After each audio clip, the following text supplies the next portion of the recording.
কিশোরীর রাশিফলটা আজকাল ভালো যাচ্ছে না।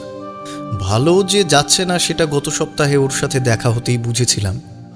গত রবিবার মোহনবাগানের ম্যাচ শেষ হতে এমন সময় হলো যে ঠাকুরমশাইয়ের ওদিকে আর যাওয়ার সময় হলো না। বেশ কয়েক সপ্তাহ কেটে গেছে মাঝখানে, তবে এই সপ্তাহে আমরা ঠিক করেই ফেললাম যে ওদিকটায় একবার উঁকি মারতেই হবে। তাছাড়া এবার কিশোরীর গরজটাই সব থেকে বেশি বলে মনে হলো। এ সপ্তাহেও দেখলাম তার মুখ গম্ভীর। একটু মজা করেই জিজ্ঞাসা করলাম, কি হে, স্বপ্ন দোষটা এখনো কাটেনি মনে হচ্ছে তোমার? আমার খাজা ইয়ার্কিতে বিন্দুমাত্র যোগ দিল না কিশোরী। তার বদলে বললে, একটা বিকট স্বপ্ন শেষ 15 দিনে অন্তত 10 বার যদি দেখা যায় তাহলে কার মাথা ঠিক থাকতে পারে বলো তো? পিছনে ধর্মতলার এক্কা গাড়ির টুংটাং হকার এবং ক্রেতাদের গোলযোগ, ট্রামের ঢং ঢং ঝমঝম এবং বাবুদের মোটর গাড়ির কর্কশ হর্ন, এই সমস্ত কিছু ভেদ করে চিৎকার করে বললাম, তার মানে সেই মৃত্যু ফাঁদের স্বপ্নটাকে তুমি এখনো কাটিয়ে উঠতে পারোনি? অসহায়ের মতো দুপাশে ঘাড় নেড়ে কিশোরী বললে, দেখছি একটা কিছুর মধ্যে আমি যেন ডুবে যাচ্ছি, ঠিক ঠাউর করতে পারছি না ব্যাপারটা। কখনো মনে হচ্ছে চোরাবালি, কখনো মনে হচ্ছে জল। শুধু সেটা যখন ধীরে ধীরে পা থেকে নাক পর্যন্ত উঠে আসছে এবং নিজেকে অনুভব করছি যে আমি ধীরে ধীরে তলিয়ে যাচ্ছি তার মধ্যে, আমি ক্রমশ ডুবে যাচ্ছি, একটা অতল শ্বাসরোধী মৃত্যু যেন আমাকে গ্রাস করতে চাইছে।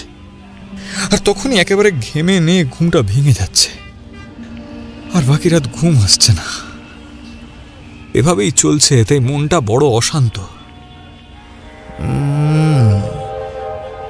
এতদিনে বিড়ালের গাছে ওঠার অবস্থা হয়েছে। মুখে কিছু বললাম না, তবে দক্ষিণা বাবদ তেলে ভাজা এবং পাসিংশো কিনে মটলেনের ভিতরে পা বাড়াতেই একটা কথা বলল কিশোরী। আজকের কাগজটা পড়েছ? কেন? মূল দৈনিকে খুন, রাহাজানি আর স্বদেশীতে ইংরেজ সরকারের অত্যাচারের খবর ছাড়া নতুন কোনো খবর বেরিয়েছে নাকি? 1842 সালের একটা মর্মান্তিক আন্তর্জাতিক ঘটনার 100 বছরের পূর্তি আজ, সেই নিয়ে একটা প্রতিবেদন বেরিয়েছিল অমৃতবাজারে, দেখনি? বিদ্যুৎ ঝলকের মতো মনে পড়ে গেল। তাই তো, আমিও তো খবরটা খুঁটিয়ে পড়েছি। বললাম, ইভলিনের ঘটনাটা? এবার কিশোরীর মুখটা কীরকম ফ্যাকাশে হয়ে গেল। ওকে আর বেশি ঘাঁটালাম না। ভাবতে ভাবতে চলতে লাগলাম কাগজে বর্ণিত 100 বছর আগের সেই মর্মান্তিক ঘটনাটা। অস্ট্রেলিয়ার মার্গারেট নদীর তীরে ছোট্ট গ্রাম কেপ। এটা ছিল মূলত জেলেদের গ্রাম।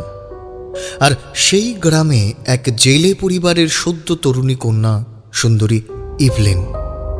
তার সোনালি চুলের শোভায় অস্তাচলের সূর্যও লজ্জা পায়। মার্গারেট নদীর মতো নীল তার দুই চোখ। যৌবনের সন্ধিক্ষণে সবে সে প্রবেশ করেছে।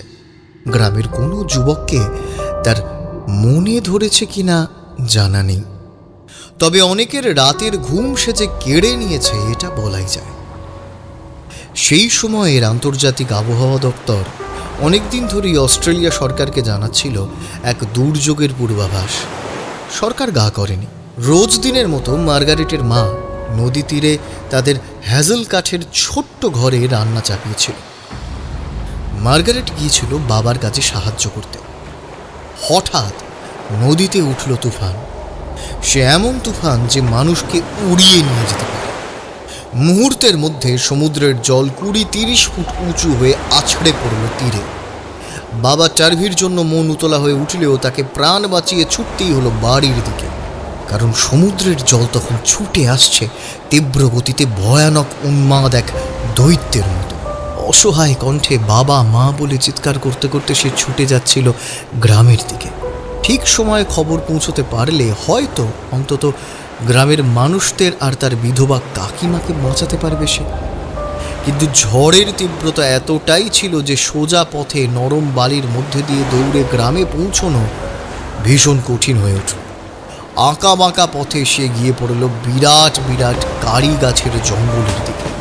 তার চোখের সামনে মরমর করে ভেঙে পড়ল দুটো গাছ, পথ বন্ধ। হঠাৎ সে অনুভব করল সে আর দৌড়তে পারছে না।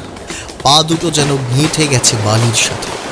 তারপর সে বুঝল ধীরে ধীরে সেই নরম বালি তাকে টেনে নিচ্ছে পাতালে। চিৎকার করে সে বাবা মাকে ডাকতে শুরু করল, কিন্তু কে কোথায়? দূরে উত্তাল সমুদ্র, আর সামনে হেজেল গাছের নিষ্ঠুর অরণ্য, আর সাঁই সাঁই করে বয়ে চলে বাতাস। কিন্তু মৃত্যু এত সহজে এলো না ইভলিনের জীবনে। কোমর পর্যন্ত গেঁথে গিয়ে আটকে রইল সে। সামনে মাটিতে গেঁথে থাকা বৃক্ষদের দলে মিলে সেও গেঁথে রইল, নিশ্চল হয়ে রইল প্রকৃতির রোষের সামনে। ক্রমে দিন কেটে রাত হলো, দুর্যোগের তাণ্ডব বাড়তে রইল ক্রমশ। সূর্যাস্তের অনেক আগেই অন্ধকারে ডুবে গেল বিধ্বস্ত কেপ গ্রাম। মাটিতে কোমর পর্যন্ত গেঁথে থাকা অবস্থায় ইভলিনের কানে আসছিল রক্ত জল করে দেওয়া কিছু শব্দ, তার প্রিয় ছোট্ট সুন্দর গ্রামটা থেকে, যে গ্রামে ছিল তার পরিবার। তারা এখন কোথায়, কী অবস্থায় সে জানে না। আর্তচিৎকার ভেসে আসছিল চারদিক থেকে। গ্রামবাসীরা কিছু বুঝে উঠবার আগেই কেপ গ্রামে আঘাত করেছিল জলে ভেসে আসা বোল্ডার পাথর, গাছের গুঁড়ি আর নোনা জলের ঢেউ। সেই রাতেই ঘর ভেঙে জলে ডুবে গ্রামের অন্যান্য অনেক পরিবারের মতোই মারা যায় ইভলিনের মা, কাকিমা, বাবা মারা যায় সমুদ্রের জলে ডুবে। রাত বাড়তে বাড়তে ধীরে ধীরে চোরা বালির মধ্যে গলা অবধি ডুবে যায় মেয়েটা। অনুভব করে নিশ্চল হয়ে গিয়েছে ওর হাত পা। তখনও চারদিক থেকে ভেসে আসছে আর্তনাদ, কিন্তু ভোর হতে হতে সেই সব আর্তনাদও ধীরে ধীরে মিলিয়ে গেল। বিধ্বস্ত কেপ গ্রামের বুকে নেমে এলো শ্মশানের নীরবতা। সত্যিই কেপ তখন মৃত্যুপুরী। বালি আর জলের নিচে শেষ ঘুমে ঘুমিয়ে পড়েছিল প্রায় 3000 কেপবাসী। এই ঘটনার 2.5 দিন পর পৌঁছয় উদ্ধারকারীর দল। তখন উত্তাল নদী আবারও শান্ত হয়েছে। লাশের পুঁতি গন্ধে তখন আমোদ করছে বাতাস। নিঃশ্বাস তখনও চলছে চোরা বালিতে গেঁথে থাকা সুন্দরী অসহায় মেয়েটার। উদ্ধারকারী দলের একজন মহিলা সহকারী প্রথম শুনতে পেয়েছিল এই মৃত্যুপুরীর মধ্যে এক অসহায় আর্তনাদ। ছুটে গিয়েছিল সেই ক্ষীণ আওয়াজটার দিকে, কিন্তু এই দলের কাছে তখন ছিল না কোনো উপায় যাতে তারা সেই দলদল থেকে বাঁচিয়ে তুলতে পারে অসহায় মেয়েটাকে। খবর পাঠিয়েছিল হাইকমান্ডে। প্রাণ ধারণের জন্য কিছু খাবার তারা ছুঁড়ে দিয়েছিল ওকে, কিন্তু খাবে কি? তার দুটো হাতি যে মাটির নিচে পোঁতা। কারোর সাহস হয়নি ওই দলদলের মধ্যে নেমে মেয়েটাকে একটু সাহায্য করার। সরকারের তরফে পরের দিনেও এলো না কোনো সাহায্য। সেই দলে ছিলেন একজন সাংবাদিক, আরমান্ড তার সাক্ষাৎকারে লিখেছিলেন, 72 ঘন্টারও বেশি এক গলা বালিতে দাঁড়িয়ে আছে ফুটফুটে মেয়েটি। চোখে তার একরাশ সংশয় এবং প্রশ্ন এই জাতির প্রতি, মানবতার প্রতি। অবশেষে 3য় দিন রাত থেকে ভুল বকা শুরু করে মেয়েটা। ওর মাথা তখন পিছন দিকে হেলে গিয়েছিল। বড় বড় শ্বাস নিচ্ছিল ইভলিন। রক্ত জমা চোখ দুটো ক্রমশ বন্ধ হয়ে আসছিল অসীম ক্লান্তিতে। সর্বশক্তি একত্রিত করে মৃত্যুকূপ থেকে শেষবারের মতো বেরিয়ে আসবার চেষ্টা করেছিল। মাত্র শেষবারের মতো চোখ খুলে সুন্দর এই পৃথিবীটাকে দেখে নিতে চেয়েছিল, যে চাহনিতে ছিল অপরিসীম ঘৃণা। সেই ঘৃণা যে কার প্রতি, তার উত্তর মানব জাতি খুঁজে যাবে আজীবন। দুঃসাহসী মেয়েটা টানা 80 ঘন্টা লড়াইয়ের পর সেই অমানসিক যন্ত্রণা থেকে নিজেকে চিরতরে মুক্ত করে নিয়েছিল। এই পৃথিবীর বন্ধন থেকে সে একরাশ ঘৃণা আর যন্ত্রণা বুকে নিয়ে নিজেকে মুক্ত করেছিল। 90 ঘন্টা পর উদ্ধারকারীর দল দেহটা তুলে সাদা কাপড়ে মুড়ে দিয়েছিল। তার শেষ প্রলাপের কথাগুলো আজও আমার কানে ভাসে। আমি স্কুলে যাব, মাছ ধরতে যাব। ওই আমার বাবা আসছে নৌকোতে মাছ ধরে। মা, কাকিমা, আমাকে নিয়ে চলো। আমার বাবা যে ওই দূরে চলে যাচ্ছে, আমি যাব বাবার কাছে। এই কথাগুলো এখনো আমার কানে ভাসে। এভলিনের সেই অব্যক্ত ঘৃণায় ভরা শেষ চাহনিটা ক্যামেরাবন্দি করেছিলেন আরমান্ড। প্রতিবেদনের নিচে লাগানো ছিল ছবিটা, আর তার পাশে ফুলে ঢাকা তার কবরের একটি স্থির চিত্রের পাশে তার প্রতিকৃতি। হুঁশ হলো একেবারে তারানাথের বাড়ির দরজায় এসে। কিশোরী টুকটুক করে দুবার টোকা মারতেই একেবারে আমার হুঁশ ফিরে এলো। সুদূর মার্গারেট নদীর তীরের কেপ গ্রাম থেকে মটলেনের এই পৌরাণিক বাড়িটায় আজ কিশোরী গিয়েই প্রথম যে কাজটা করলো সেটা বেশ অবাক করা। তার মনে কোনোদিন এত ভক্তির উদয় হতে দেখিনি। ঠাকুরমশাইয়ের সামনে ওনার দক্ষিণা নামিয়ে একেবারে সাষ্টাঙ্গে প্রণাম করে ফেললে। এই দেখে তারানাথ হেসে বললেন, কি ব্যাপার? গন্ডগোল কিছু মনে হচ্ছে? কিশোরী, কি ব্যাপার? আজ কোন দিকে সূর্য উঠল? কিশোরীর সূর্য শেষ 2 সপ্তাহ ধরে অস্তাচলগামী ঠাকুরমশাই, সেই জন্যই আজ নিজের গরজে আপনার কাছে এসেছে। ওহো, তাই বলো। তা চিন্তা নেই, মৃত্যুযোগ এখনো আসেনি। জলে বা বালিতে ডুবে মৃত্যু হবে না তোমার। এবার কিশোরীর সাথে আমিও চমকালাম। কিশোরী ভালো করে গুছিয়ে বসল, পাশেই বসলাম আমি। তারানাথ বললেন, তার চেয়ে বরং তোমাদের একটা ঘটনা বলি। দেখোই না এই ঘটনা তোমাদের সাথে মেলে কিনা। কথাটা বহু বচনে বললেও তারানাথের চোখ নিবিষ্ট কিশোরীর দিকে। কিশোরী বুঝেছিল ব্যাপারটা। সে প্রত্যুত্তরে শুধু অল্প একটু হাসল মাত্র। তারানাথ শুরু করলেন, এই যে জীবন, এই জীবনের উৎস কোথায় আর সমাপ্তি কোথায়? এই প্রশ্নের উত্তর কেউ দিতে পারে না। ভবঘুরে সন্ন্যাসী জীবনের প্রথম দিকে অনেক খোঁজার চেষ্টা করেছি এর উত্তর, কিন্তু সব উত্তর গিয়ে মিশে গেছে এক আদিম শূন্যতায়। যে শূন্যতা থেকেই জীবনের শুরু, এবং যে শূন্যতাতে মিশেই জীবনের সমাপ্তি। কিশোরীর চোখে চোখ রেখে তারানাথ প্রশ্ন করলেন, এবার আমাদের প্রত্যেকের জন্মগত কিছু ভয় থাকে, তা তুমি কিসে ভয় পাও কিশোরী? এবার কিশোরী মৃদু স্বরে বলল, এতদিন তো কিছুতেই ভয় পাইনি ঠাকুরমশাই, কিন্তু আজকাল একটা স্বপ্ন বড় মানসিক সমস্যার কারণ হয়ে দাঁড়িয়েছে। এই স্বপ্নের উৎস কোথায় জানো? স্বপ্নের উৎস খোঁজার পথে বাধা হয়ে দাঁড়ালো গরম গরম তেলে ভাজার সুগন্ধ। আজ কিশোরী কড়াই থেকে তুলে একেবারে সদ্য ভাজা মোচার চপ নিয়ে এসেছে, আর তখনও তো এমনই গরম যে মুখে দেওয়ার যোগ্য নয়। তবুও আমরা এক একটা হাতে তুলে নিলাম। তারানাথ বেশ সযত্নে একটা কামড় বসিয়ে বললেন, আজকাল তোমরা অনেক যন্ত্রপাতি ব্যবহার করো। আমার এক মক্কেল আমাকে সেদিন খবর দিল বিদেশে কি এক নাকি ভারী যন্ত্র এসেছে। মানুষ যে সমস্ত জিনিস ভুলে যায় সেই সমস্ত জিনিস তার ভিতরে পুরে রেখে দেওয়া যায়।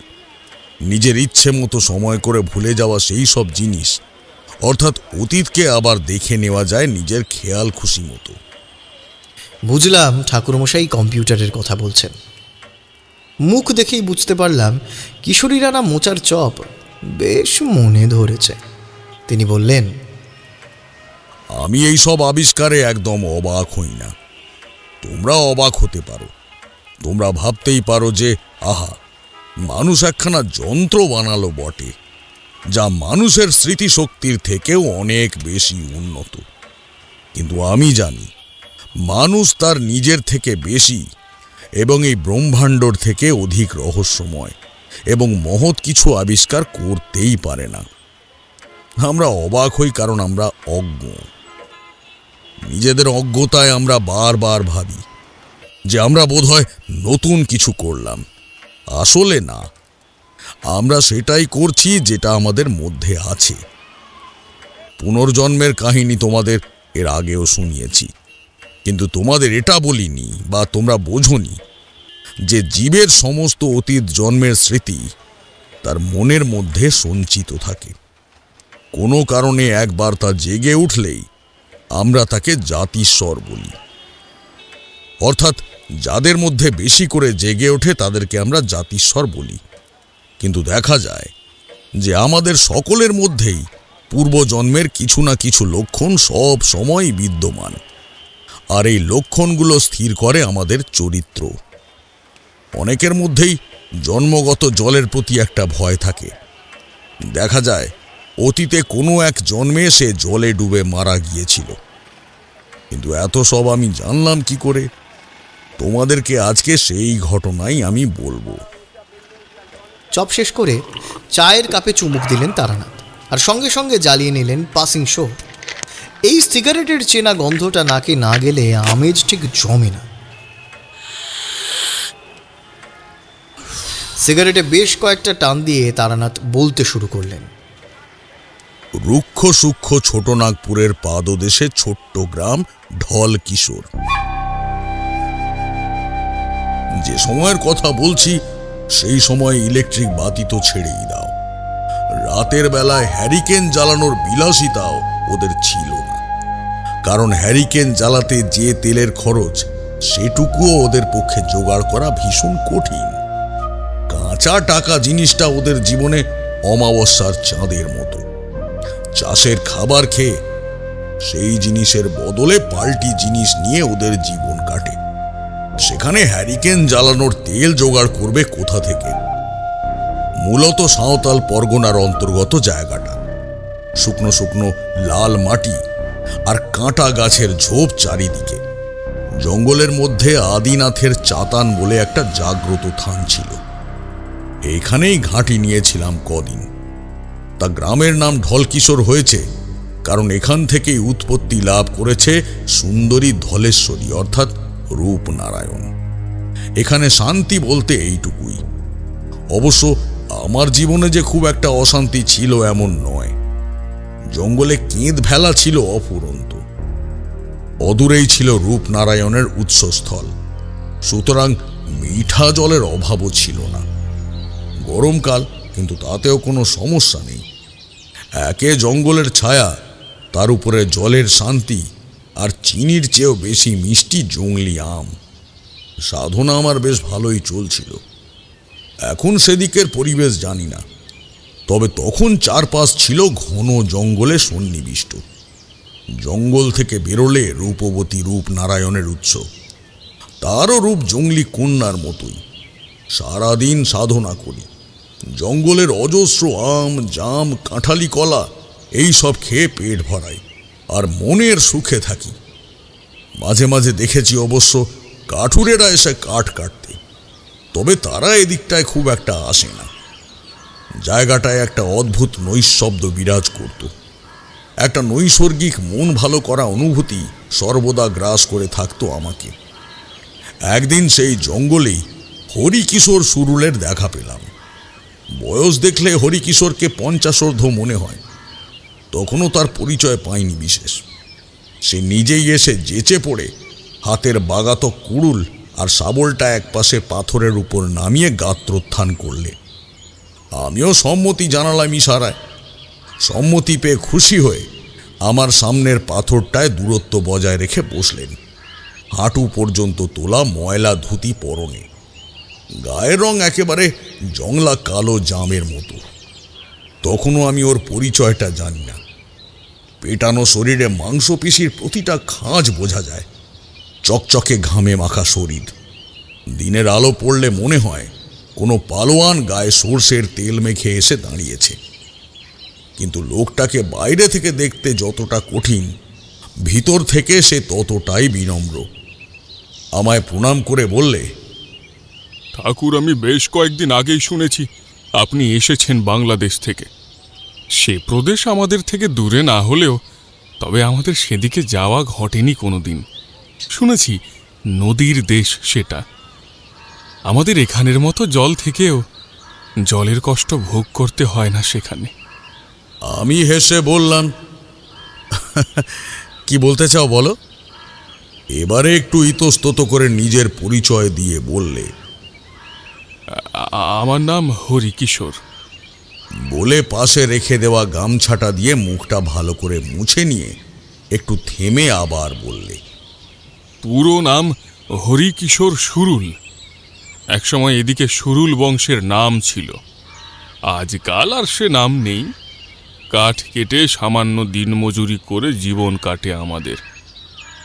তবে বরাবরই ভক্তি ছিল আমাদের মনে। হ্যাঁ, তাই যখন শুনলাম যে জঙ্গলে ঠাকুরের থানে সাধু বাবা এসেছেন, তখন আর নিজেকে স্থির রাখতে পারিনি।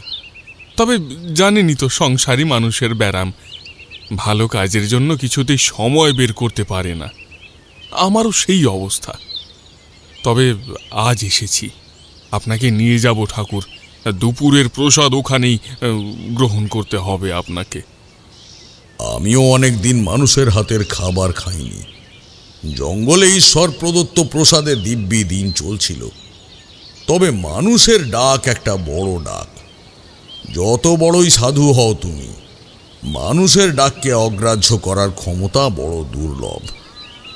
হরিকিশোর বলল, ঠাকুর, সাধ্যের মতো আপনার সেবা করার চেষ্টা করব। আপনি দয়া করে আসুন আমার সাথে। তবে আরও একটা বিষয়ে আপনাকে নিয়ে যেতে চাইছি। এতক্ষণে ঠিক ব্যাপারটা আমার আবার স্বাভাবিক বলে মনে হলো। হরিকিশোরের নিশ্চয়ই কোনো ঝামেলা ঘটেছে, আর সেই জন্যেই সে আমায় নিয়ে যেতে চাইছে। মুখে হাসি রেখেই বললাম, ব্যাপার কি হরিকিশোর? এবারে পাশে রাখা গামছাটা সে গলায় ঝুলিয়ে নিয়ে বললে, ঠাকুর, আমার গৃহে চলুন, সেখানেই আপনাকে সব কথা বলবো। অগত্যা ঝোলা ঝুলিয়ে নিয়ে চলতেই হলো। একেবারে খাঁটি সন্ন্যাসীর জীবন আমি কোনো দিনই বাঁচতে পারিনি।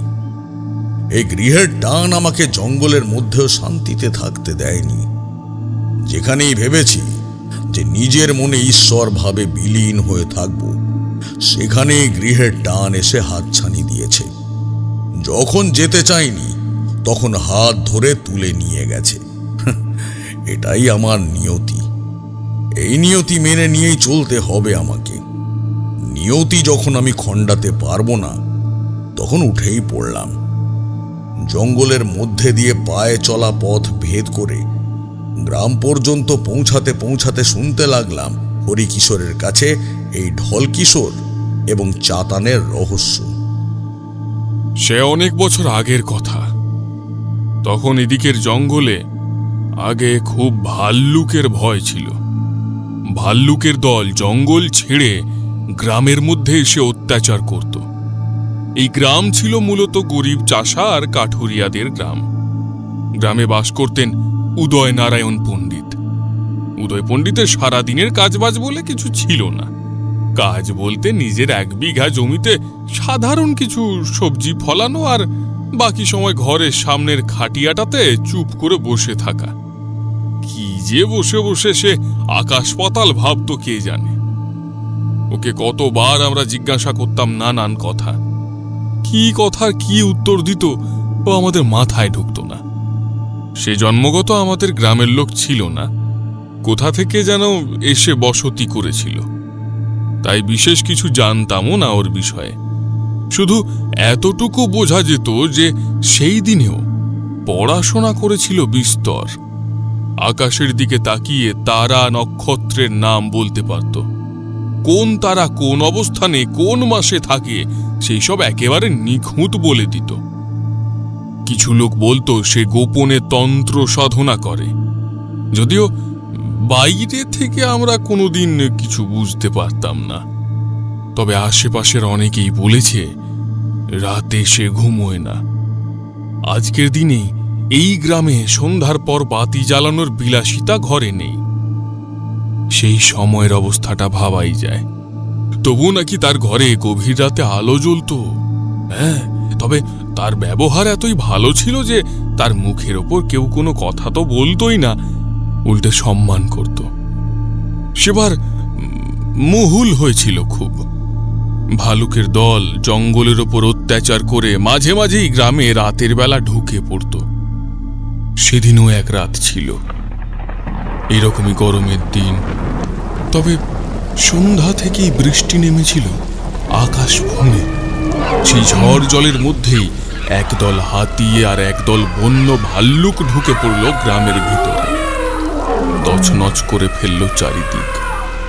ফসল তো দূরের কথা, মাটির ঘরগুলো পর্যন্ত আস্ত থাকলো। মনে হলো যেন একদল ডাকাত ঢুকে পড়েছে লুটপাট করতে কোনো গৃহস্থ বাড়িতে। আর অসহায় গৃহস্থরা প্রাণ বাঁচিয়ে এদিক ওদিক পালাচ্ছে। সবার ঘরই অত্যাচার চলছে, কিন্তু অদ্ভুত কথা, একটা প্রাণীও যাচ্ছে না উদয় পণ্ডিতের কুটিরের দিকে। গ্রামের অসহায় মানুষ সেই রাতে রাস্তায় দাঁড়িয়ে ভয়ে কাঁপছে। কেউ নিজের প্রাণ বাঁচাতে মরিয়া, আবার কেউ ঘর আর শেষ সম্বল বাঁচাতে। কিন্তু সেই অবলা দানবগুলো কেন যে উদয় পণ্ডিতের বাড়ির দিকে যাচ্ছে না, সেটার সঠিক উত্তর কেউ দিতে পারল না। উদয়নারায়ণ পণ্ডিতের ঘরে সেই দুর্যোগের রাতেও দিব্যি আগুন জ্বলছে। আগুনের চাপা আলো বেরিয়ে আসছে মাটির ঘরের ফাঁক ফোঁকর দিয়ে। হঠাৎ দরজা খুলে আবির্ভূত হলেন উদয়নারায়ণ পণ্ডিত। সেদিন প্রথম আমরা দেখেছিলাম তার দোর্দণ্ড রূপ। হঠাৎ চুপ করল হরিকিশোর। ততক্ষণে জঙ্গলের সীমানা ছাড়িয়ে আমরা গ্রামে প্রবেশ করেছি। বড় বড় শাল গাছগুলো পেরিয়ে একটা নাবাল জমি নেমে গেছে মাঠের মধ্যে। মাঠ পেরিয়ে একটা সরু পথ ধরে বিশাল বড় দিঘিটাকে ঘিরে ওপারে চলে গেলেই ঢলকিশোর গ্রাম। কয়েক মুহূর্তের জন্য আমাদের দাঁড়াতে হলো। 4-5টা বিশাল বড় বড় পোষ্য মহিষ রাস্তা পার হচ্ছিল তাদের মালিকের সাথে। হরিকিশোরের গল্প শুনতে শুনতে গোবেচারা মহিষগুলোকেও সেই ভয়ঙ্কর রাতের আসামি বলে জ্ঞান হচ্ছিল। মহিষগুলো রাস্তা পেরিয়ে যাওয়ার পরে হরিকিশোর আবার শুরু করল। পণ্ডিতের পরনে তখন সাধারণ ধুতি গামছা নয়, একেবারে লাল টকটকে পট্ট বস্ত্র। ঘরের রোয়াকে দাঁড়িয়ে এক মুহূর্ত দেখলেন চারপাশ, তারপর ছুটে এসে দাঁড়ালেন রাস্তার মাঝখানে, একেবারে যেখান থেকে জঙ্গলি জানোয়ারগুলো ছুটে যাচ্ছে সেই পথের মাঝখানে। আমরা সবাই রেড়ে করে উঠলাম, এই রাত বিরেতে পাগল হয়েছেন নাকি পণ্ডিত? এই ভয়ানক দাঁতাল দলের মধ্যে পড়ে শেষ পর্যন্ত প্রাণ বিসর্জন দেবেন নাকি স্বেচ্ছায়? রামগোপাল আমার পাশেই দাঁড়িয়েছিল। সে চিৎকার করে উঠল,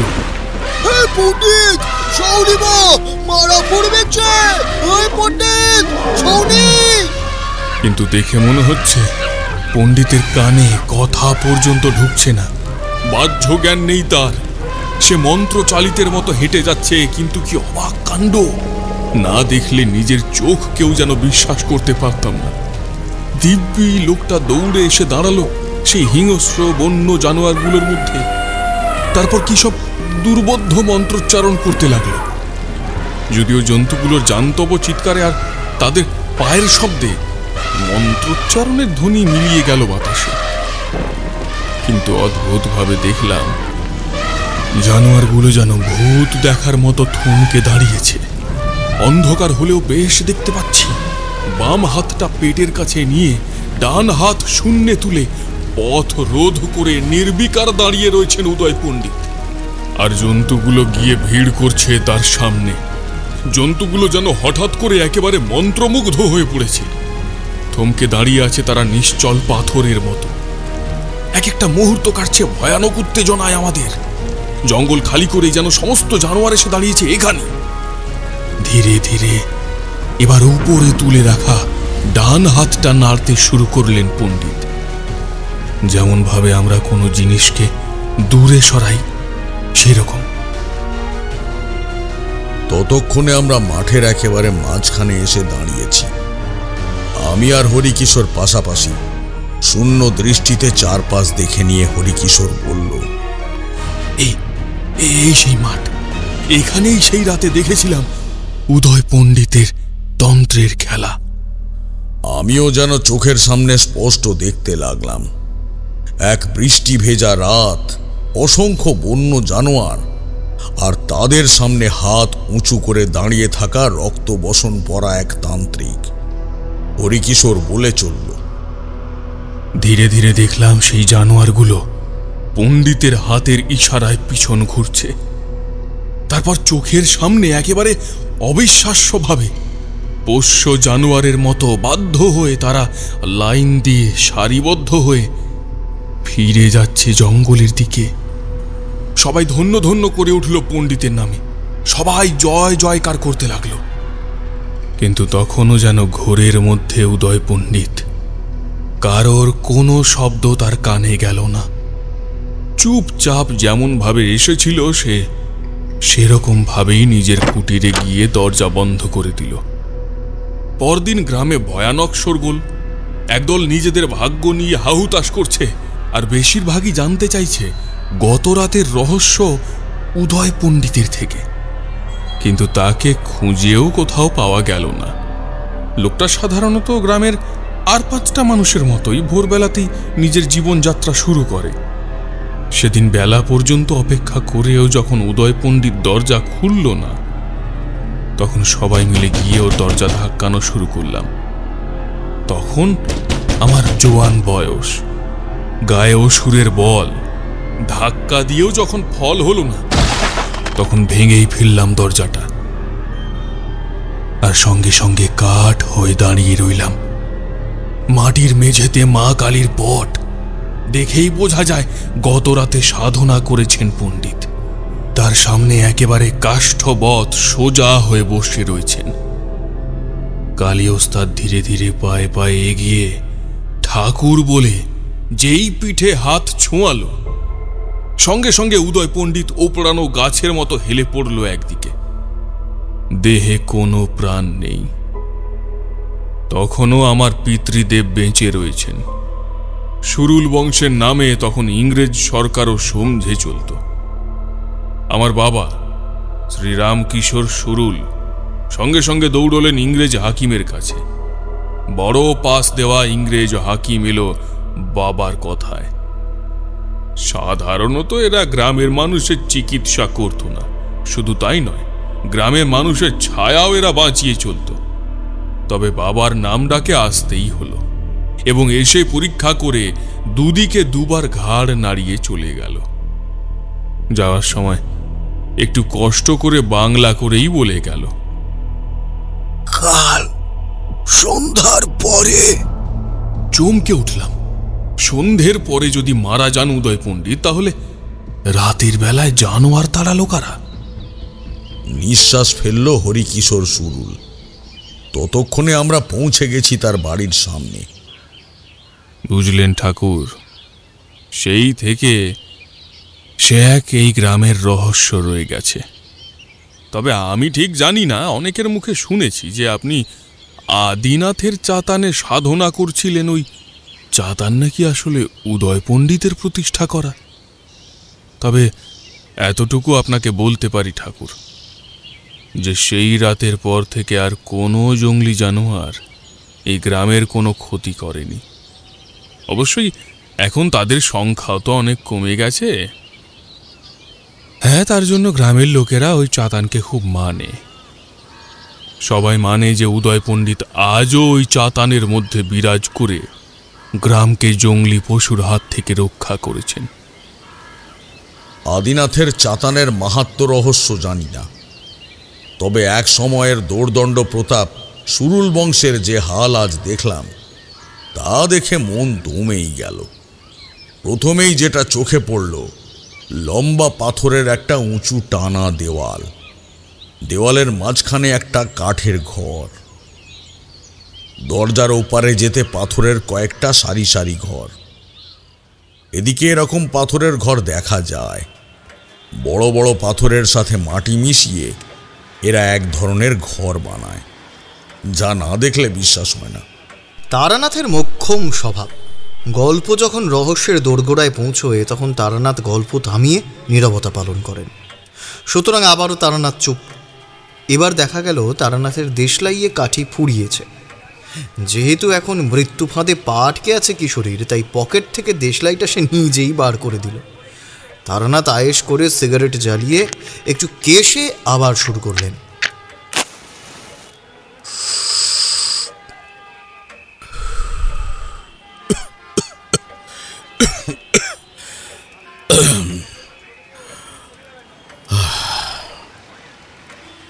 হ্যাঁ, তারপর যেটা বলছিলাম, হরিকিশোরের মেয়ে উমা রূপবতী, পরনে 8 পৌরে শাড়ি আর চুলের ঢল তার হাঁটু ছাড়িয়েছে।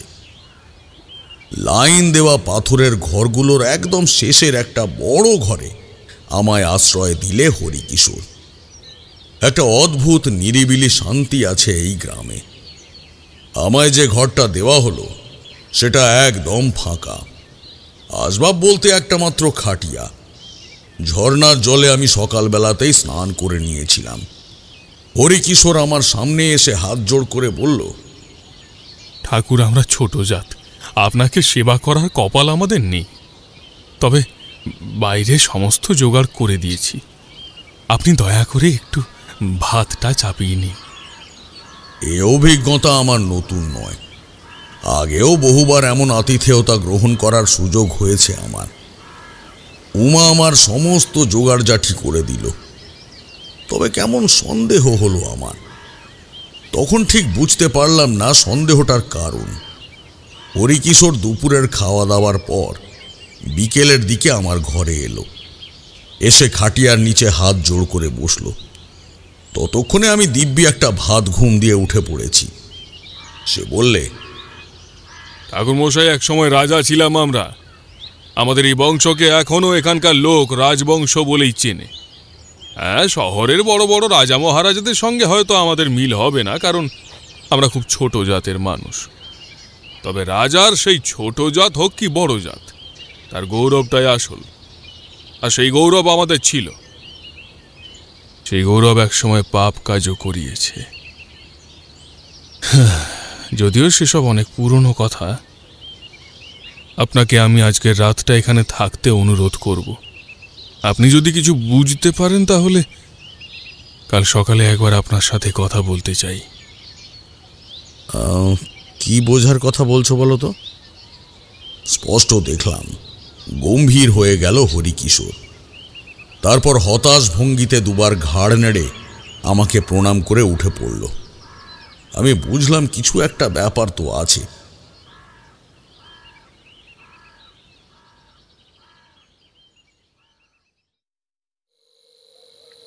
রাতে দেশি মোষের দুধের উৎকৃষ্ট ঘি দিয়ে গরম গরম দেশি চালের ভাত আর আলু সিদ্ধ। অনেকদিন পর কেন জানি না দেব দর্শনের কথা মনে পড়ে যাচ্ছিল। যদিও পরিস্থিতি আলাদা, তাদের ভোল চাল সবকিছুই আলাদা, তবু মানুষের কথা কি আর এত সহজে ভোলা যায়? অনেকক্ষণ পরে বুঝলাম একটা বিষয়ে দেব দর্শনের সাথে আজ মিল আছে। প্রথম যেদিন ওনার বাড়ি যাই সেদিন ছিল কোজাগরী পূর্ণিমা, আর আজকেও আকাশের দিকে তাকিয়ে দেখলাম ভরা চাঁদ। খাওয়া দাওয়ার পরে তৃপ্ত হয়ে এসে শুলাম খাটিয়ায়। হরিকিশোর এসে একটা পিতলের ঝকঝকে গ্লাসে 1 গ্লাস গরম দুধ দিয়ে গেল। খাঁটি মোষের দুধ, অমৃতের মতো লাগলো। যাওয়ার সময় হরিকিশোর একটাও কথা বলল না। আগেই বলেছি, আলো জ্বালানোর বিলাসিতা নেই সেখানে। তবে বাইরে অফুরন্ত চন্দ্রালোক। যারা জানে তারা জানে ফুটফুটে চাঁদের আলোয় পৃথিবীকে কম রহস্যময় লাগে না। মন এই সময় কেমন উদাস লাগে। মনে হয় বেবাগী হয়ে এই পৃথিবীর মায়া ছেড়ে বহু দূরে, সেই চন্দ্রালোক ছাড়িয়ে আরো অনেক দূরে ছুটে যায়। মনের এই সময় কোনো সীমা পরিসীমা থাকে না। কোনো বহু দূরের অশ্রুত বা অব্যক্ত কষ্ট এসে বুকে ঢেউ তোলে। মনে হয় কারা যেন আছে কোনো দূর দেশে আমাদের অপেক্ষায়। আমরা সেই দেশে পৌঁছতে পারছি না। সে দেশ যেন ভগবদ গীতায় শ্রী ভগবান বর্ণিত সেই গোলক বৃন্দাবনের দেশ, যে দেশে ভগবান আজও অপেক্ষা করছেন তার হারিয়ে যাওয়া সখাদের, যারা কিনা এক সময় তারই সাথে লীলা খেলা করেছে, আর আজ অহংকারের বশে এসে জুটেছে এই মাটির পৃথিবীতে। অথবা সেই দেশ, যে দেশে গৌতম বুদ্ধের চিরনির্বাণ চিরপ্রশান্তি, না হলে সাধক শ্রী রামকৃষ্ণ পরমহংসের সহস্রাধার চক্রের উত্থানের দিন। চারিদিকে তখন শুধুই প্রশান্তি। কোথাও কোনো দুঃখ নেই, কোথাও কোনো বেদনা নেই, কোনো কারোর প্রতি কোনো চাপা আক্রোশ নেই। আছে শুধু শান্তি, শান্তি, চির শান্তি। খাটিয়ায় শুয়ে বাইরের সেই চন্দ্রালোকে স্নাত প্রকৃতির দিকে চেয়ে আর দূরে ছায়া ছায়া রূপালী দৈত্যের মতো গাছগুলোর দিকে চেয়ে মুখ থেকে অজান্তেই বেরিয়ে এলো, असतो मा सद्गमय तमसो मा ज्योतिर्गमय मृत्योर्मा अमृतंगमय। ओम शांति, ओम शांति, ओम शांति। নিজের আরাধ্যর উদ্দেশ্যে বললাম, অসত্য থেকে সত্যে আমাকে নিয়ে যাও, অন্ধকার থেকে আলোতে নিয়ে যাও, মৃত্যু থেকে অমরত্বে আমাকে নিয়ে যাও। এক দৃষ্টে তাকিয়ে থাকতে থাকতে কখন খেয়াল নেই হারিয়ে গিয়েছিলাম। সত্যিকারের যেন পৌঁছে গিয়েছিলাম সেই অমরত্বের দেশে, যেখানে মৃত্যু নেই, জরা নেই। শ্রীকৃষ্ণ বলেছেন, গোলক বৃন্দাবনে আমাদের প্রত্যেকের একটা পরিবার আছে। আমরা সেই আসল পরিবারের মায়া ছেড়ে নকল পরিবারের মোহে, কামনা বাসনায় সিক্ত হয়ে পড়ে রয়েছি এই সংসারে বদ্ধ জীব হয়ে। আমাদের এই বন্দি দশা কাটাতে পারে একমাত্র সাধনা। সে সাধনার একটা পথ ব্রহ্মচর্য। আমি তখনও গৃহী নই, সুতরাং ব্রহ্মচারী ছিলাম। ব্রহ্মচারী, সন্ন্যাসী, তান্ত্রিক। কোনো পথকে নির্দিষ্ট করে না নিয়ে জীবনের মহৎ অভিজ্ঞতাকে পাথেয় করেই পথ চলে গেছি আমি। হঠাৎ মনে হলো কাদের যেন ছায়া পড়ল দরজায়। ভ্রম ভাঙল। এক ঝটকায় নিজেকে সজাগ করে তুললাম। আমি কি ভুল দেখলাম? এমন চন্দ্রলোকের রাতে ভুল দেখাও স্বাভাবিক, তবে সে ভুল সাধারণত তারা দেখে যারা এ ধরনের পরিবেশ দেখেনি। মরুভূমিতে যে পথিক কোনোদিন যায়নি তারই মরীচিকা দেখার সম্ভাবনা বেশি। যারা মরুপথ পার করতে অভিজ্ঞ তারা আগেই বুঝে যায় মরীচিকার উপস্থিতি। তারা আসলে মরীচিকার উপস্থিতি বোঝে না। তারা এটা জানে যে জল কোথায় নেই, তাই অকারণে তারা বিভ্রান্ত হয় না। কিন্তু ভ্রান্তি আমার ঘটলই। একটা কিছু যে দেখেছি সেই বিষয়ে কোনো সন্দেহ নেই, সুতরাং নিজেকে সজাগ রাখতে হলো। রাত যত বাড়ছে চাঁদ ধীরে ধীরে ঢলছে, আর ততই ছায়া দীর্ঘ হচ্ছে। প্রকৃতি ডুবে যাচ্ছে এক অপার, অতল, রহস্যময় লোকের দিকে। সে লোক হিম, শীতল, মৃত্যু লোক। হঠাৎ মনে হলো কি সব ভাবছি আমি, কিন্তু তবুও নিজের ভাবনায় ছেদ আনতে পারলাম না।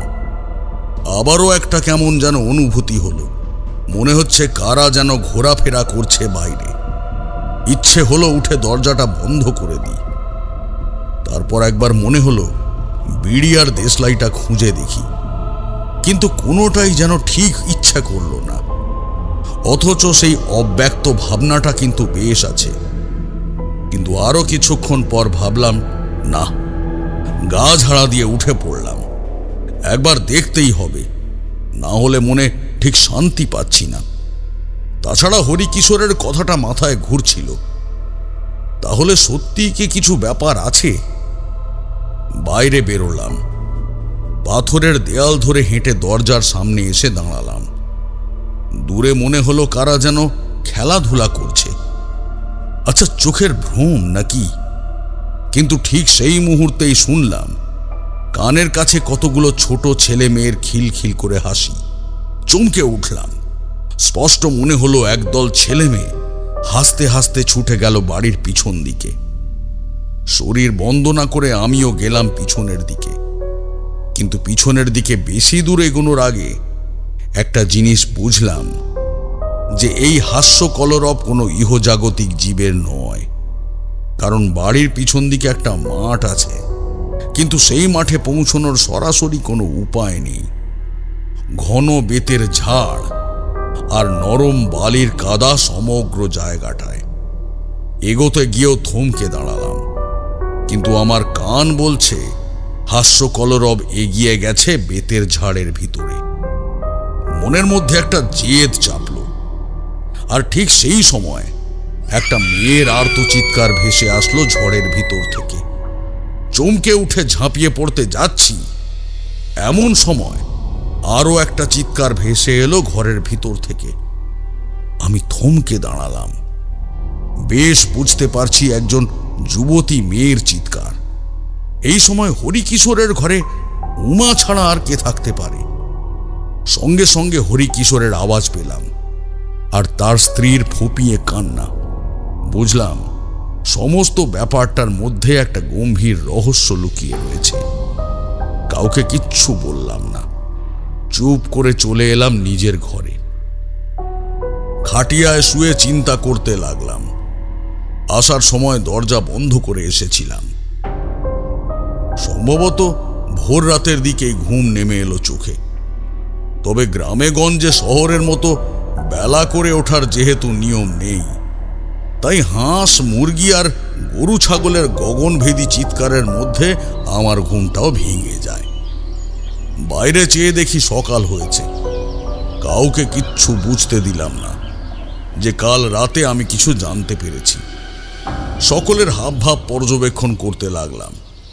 উমা আগের মতোই হাসি খুশি, ওর মায়ের মুখে স্পষ্ট একটা দুঃখের ভাব, এবং হরিকিশোরের মুখ গম্ভীর। প্রাতঃকর্ম সেরে ফলমূল দিয়ে সকালের আহার সারলাম বেশ জমিয়ে। হরিকিশোর কিন্তু তখনও আমাকে কিছু বলল না। দুপুরের দিকে যখন চুলা জ্বালিয়েছি, তখন সে এসে বসলো আমার পাশে। উমা এবং ওর স্ত্রী দুজনেই তখন ছাগল চড়াতে গিয়েছে। আমার পাশে এসে কেউ শুনে ফেলবে এমন সতর্কতায় এবং নিচু গলায় সে বললে, ঠাকুরমশাই কাল কিছু বুঝেছেন? আমিও রহস্য করে বললাম, বোঝা তো উচিত ছিল তোমার হরিকিশোর। এবারে হরিকিশোরের চোয়াল ঝুলে পড়ল। শক্তপোক্ত চেহারার হরিকিশোর হাউ মাউ করে কেঁদে উঠে বললে,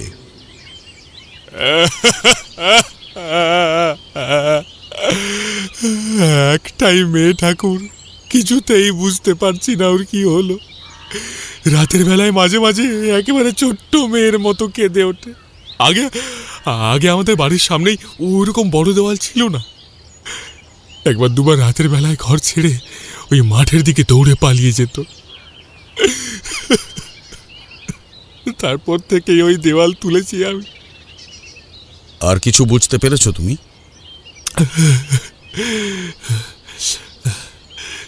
দিনে দুপুরে ওই পিছনের দিকের বেত ঝোপের দিকে গেলে কেমন যেন হয়ে যায় ও। আচ্ছা, ওখানে এমন কোনো ঘটনা ঘটেছিল তুমি জানো? কেমন ঘটনা? মানে কোনো মৃত্যু বা কোনো অলৌকিক কিছু? নিজের জন্ম থেকে তো দেখিনি, তবে জন্ম থেকেই দেখে এসেছি ওই বেতের ঝাড়। ওদিকটায় বড় কেউ একটা যায় না। তবে তিন পুরুষে কোনোদিন শুনিনি ওখানে কোনো ঘটনা ঘটতে। হরিকিশোরকে নিশ্চিন্ত করে বললাম, আমাকে কয়েকদিন বুঝতে দাও ব্যাপারটা। এর মধ্যে কোনো বড় গোলযোগ হয়ে যাবে না তো ঠাকুর? না না, সেরকম সম্ভাবনা তো দেখতে পারছি না। তবে আমার সেই আশ্বাস দেওয়া যে কতটা ভুল হয়েছিল, সেটা কয়েকদিনের মধ্যেই বুঝতে পারি। দিনের বেলাগুলো ভালোই কাটত, কিন্তু রাত হলেই কাদের যেন আনাগোনা শুরু হতো। এসব জংলা দেশ ভালো নয়। প্রকৃতির অপরূপ শক্তি মায়া শক্তি। মায়াকে ছাপিয়ে ওঠার ক্ষমতা স্বয়ং মহাদেবেরও হয়নি। যোগ মায়ার বিস্তার ধরিত্রীর বুকে এই মহামায়া। আমরা সবাই সেই মহামায়ার হাতের পুতুল। এখানে পূর্ণিমার রাতে নেমে আসে অপরূপ সব জীব। তাদের চোখে দেখা যায় না। সাধারণ মানুষ হয়তো তাদের ইন্দ্রিয় দিয়ে অনুভব করতে পারে না, কিন্তু আমরা যারা অনুভব করতে পারি, তারা কিন্তু বুঝি যে একটা কিছু আছে, একটা কেউ যেন আছে, কারা যেন চলে চলে বেড়াচ্ছে আশেপাশে। পূর্ণিমা চলে গেলেও সেদিন রাতেও চাঁদের আলো কিছু কম ছিল না। রাত গভীর হলেই বাইরে বেরিয়ে পড়ার একটা নেশা আমাকে পেয়ে বসেছিল। আমাকে জানতেই হবে এই রহস্যের উৎসটা কি। সেদিন রাতে স্পষ্ট দেখলাম দূরে মাঠের কিনারায়, যেখানে প্রাচীন সব শাল গাছের সারি, সেখানে কারা যেন খেলে বেড়াচ্ছে। জয় মা, এই বলে দরজার আগল খুলে বেরিয়ে পড়লাম। হরিকিশোরের বাড়ির সামনের পায়ে হাঁটা রাস্তাটা আড়াআড়ি পেরিয়ে মাঠের মধ্যে যতই নামলাম, একটা যেন অশরীরী ভয় আর উত্তেজনা ক্রমশ চেপে বসতে লাগলো। তবু আমি পিছু হটবার পাত্র নই। একটা দেখার নেশা, একটা জানার নেশা যেন পেয়ে বসেছে আমাকে। আরও একটু এগিয়ে যখন মাঠের মাঝ বরাবর পৌঁছে গিয়েছি, তখন স্পষ্ট যেন মনে হলো কতগুলো যুবতী মেয়ে দিব্যি খেলা করছে ওই শাল গাছগুলোর নিচে। থমকে দাঁড়ালাম। কি ব্যাপার? আকাশের দিকে চোখ উঠে গেল। দেখলাম একটা আলোক পথ আকাশ থেকে নেমে এসেছে মাটিতে। সেখান থেকে তারারা যেন খসে পড়ছে। এক একটা তারা এক একটা পরীর রূপ নিচ্ছে মাটিতে এসে। তবে সত্যি কি অপ্রাকৃত লোকের সৃষ্টি হয় এখানে? একবার ইচ্ছে হলো ফিরে যাই, কিন্তু পা যেন মাটি থেকে উঠতে চায় না।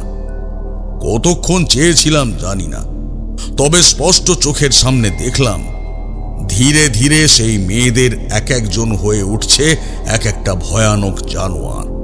কেউ হাতি, কেউ ভাল্লুক, আবার কেউ বুনো মহিষ। তারপর তারা ভয়ানক গর্জন করছে। সেই গর্জন শিরদাঁড়ার ভিতরে মৃত্যুর ভয় ডেকে আনে। আমার দিকে কারোর হুঁশ নেই।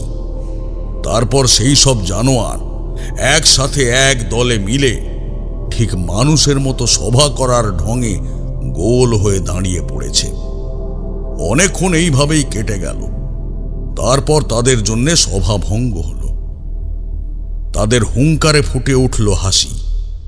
এরপর একে একে তারা ছত্রখান হয়ে দূরে দূরে মিলিয়ে গেল। ধীরে ধীরে ফাঁকা হয়ে এলো মাঠ। বুঝতে পারলাম না কি ঘটল। আশেপাশে চেয়ে দেখলাম তখনও স্পষ্ট জ্যোৎস্না। ধীরে ধীরে ফিরে এলাম নিজের কুটিরে। কেমন যেন নিজের জন্য ভয় লাগছে না, ভয় করছে ঢলকিশোর গ্রামের সাধারণ মানুষগুলোর জন্য। যে গ্রামকে উদয় পণ্ডিত সমাধি নেবার পরেও বাঁচিয়ে গিয়েছে, সেই গ্রামের বুকে কি আবার নেমে আসতে চলেছে কোনো আধিদৈবিক অভিশাপ? নিজের কুটিরে যখন ফিরলাম, তখন বিশেষ করে লক্ষ্য করলাম আজকেও উমা কাঁদছে কিনা। কিন্তু না, আজ সব চুপচাপ। ফিরে এলাম নিজের ঘরে। চুপ করে শুয়ে রইলাম বটে, তবে ঘুম এলো না। জীবনে অনেক জিনিসেরই ব্যাখ্যা খুঁজে পাওয়া যায় না জানি, তবে কিছু কিছু জিনিসের ব্যাখ্যা খুঁজে না পেলে মনে শান্তিও পাওয়া যায় না। পরদিন থেকে একটা অদ্ভুত ব্যাপার লক্ষ্য করলাম। উমা আগের থেকে আরো বেশি হাসি খুশি হয়ে উঠেছে, যেন তার জীবনে কিছু একটা শুভ মুহূর্ত আসতে চলেছে, আর তার জন্যই প্রস্তুতি নিচ্ছে সে মনে মনে। হরিকিশোর নিজে এতে খুশি, কারণ সে তার নিজের মেয়েকে খুশি দেখতে চায়। হরিকিশোরের বউ স্বরূপাও খুশি। এমন ধারা অদ্ভুত মেয়েকে খুশি দেখতে কোন বাবা মা না চায়? আমার মনে কিন্তু একটা কাঁটা বিঁধেই রইল।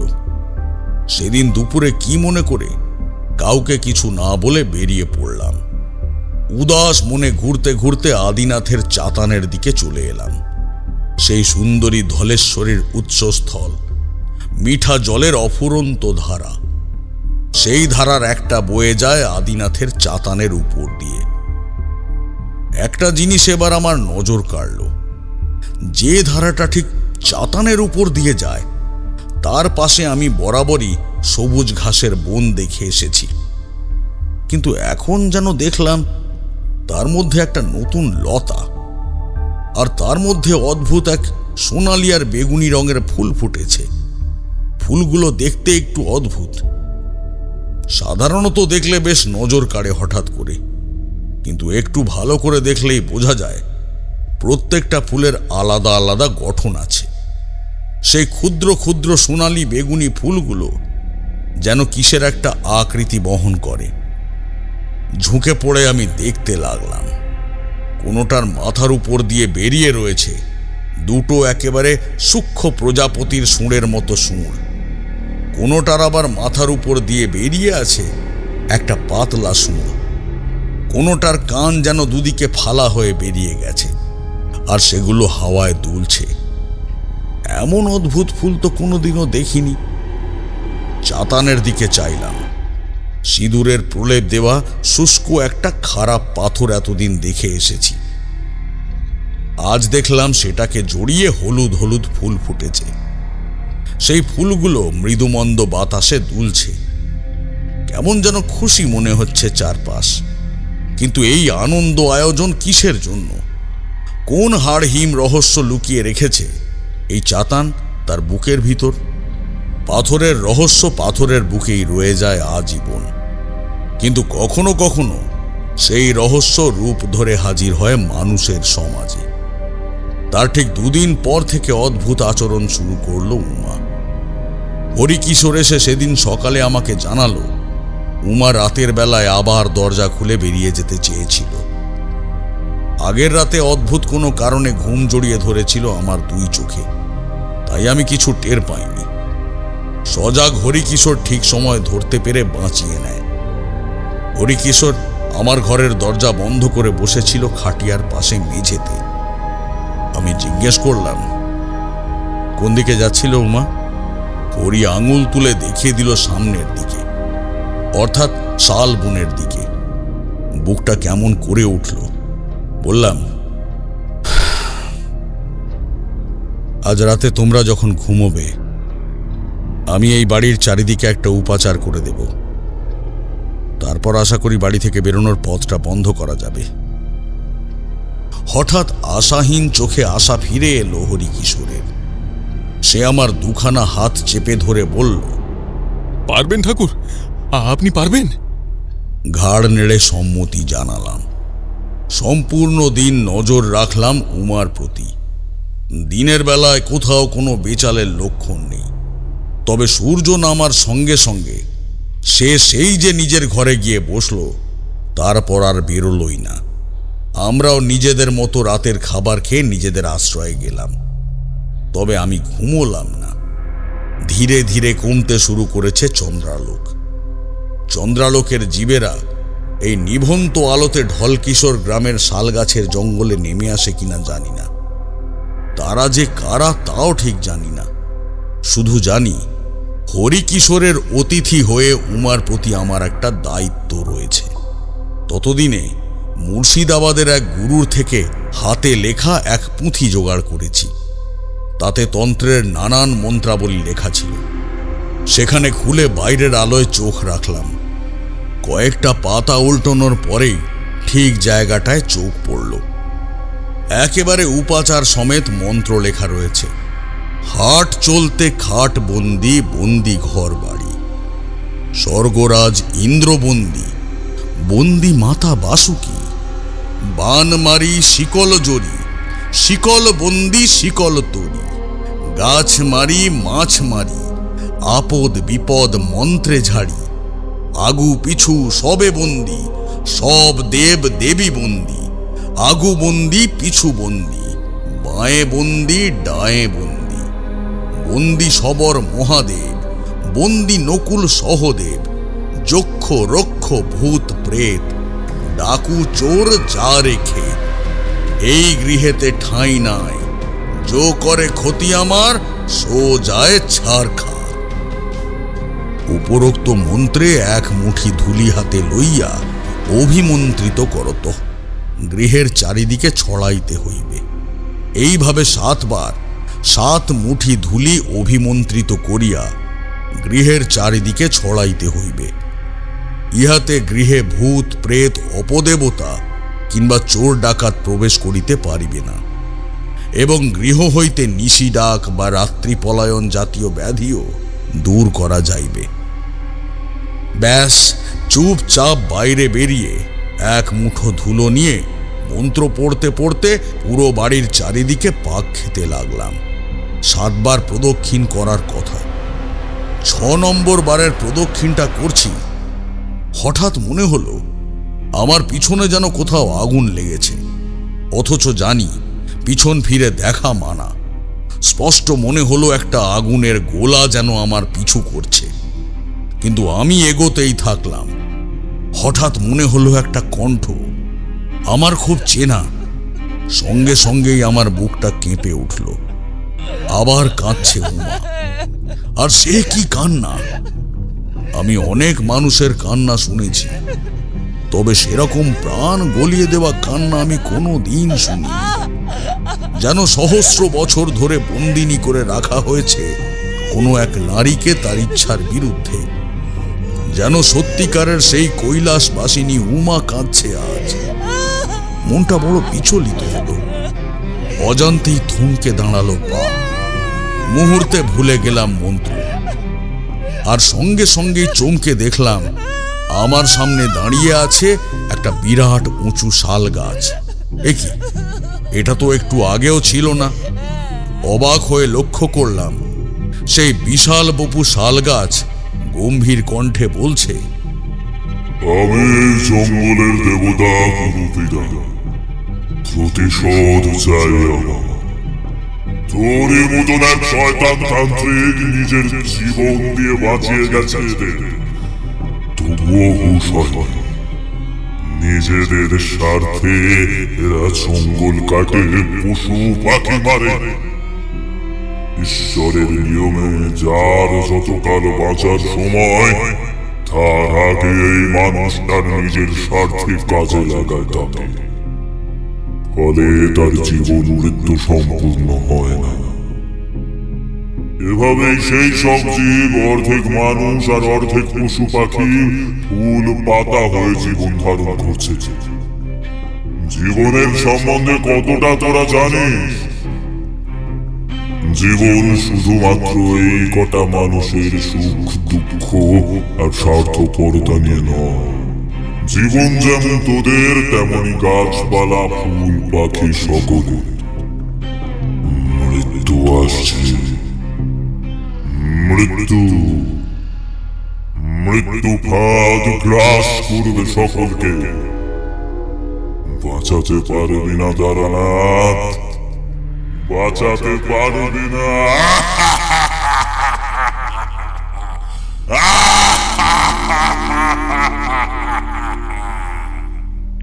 মুহূর্তে হাওয়ায় মিলিয়ে গেল সেই বিরাট শালগাছের মতো মূর্তিটা। জঙ্গলের দেবতা কুরুপিরা রুষ্ট হয়েছেন। কেমন যেন অন্ধকার দেখলাম চোখে।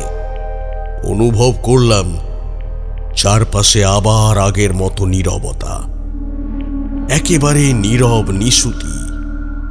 কেউ কোথাও কাঁদছে না। একেবারে শান্ত প্রকৃতি, শান্ত চরাচর। পরদিন সকাল থেকে উন্মাদের মতো আচরণ শুরু করলো উমা।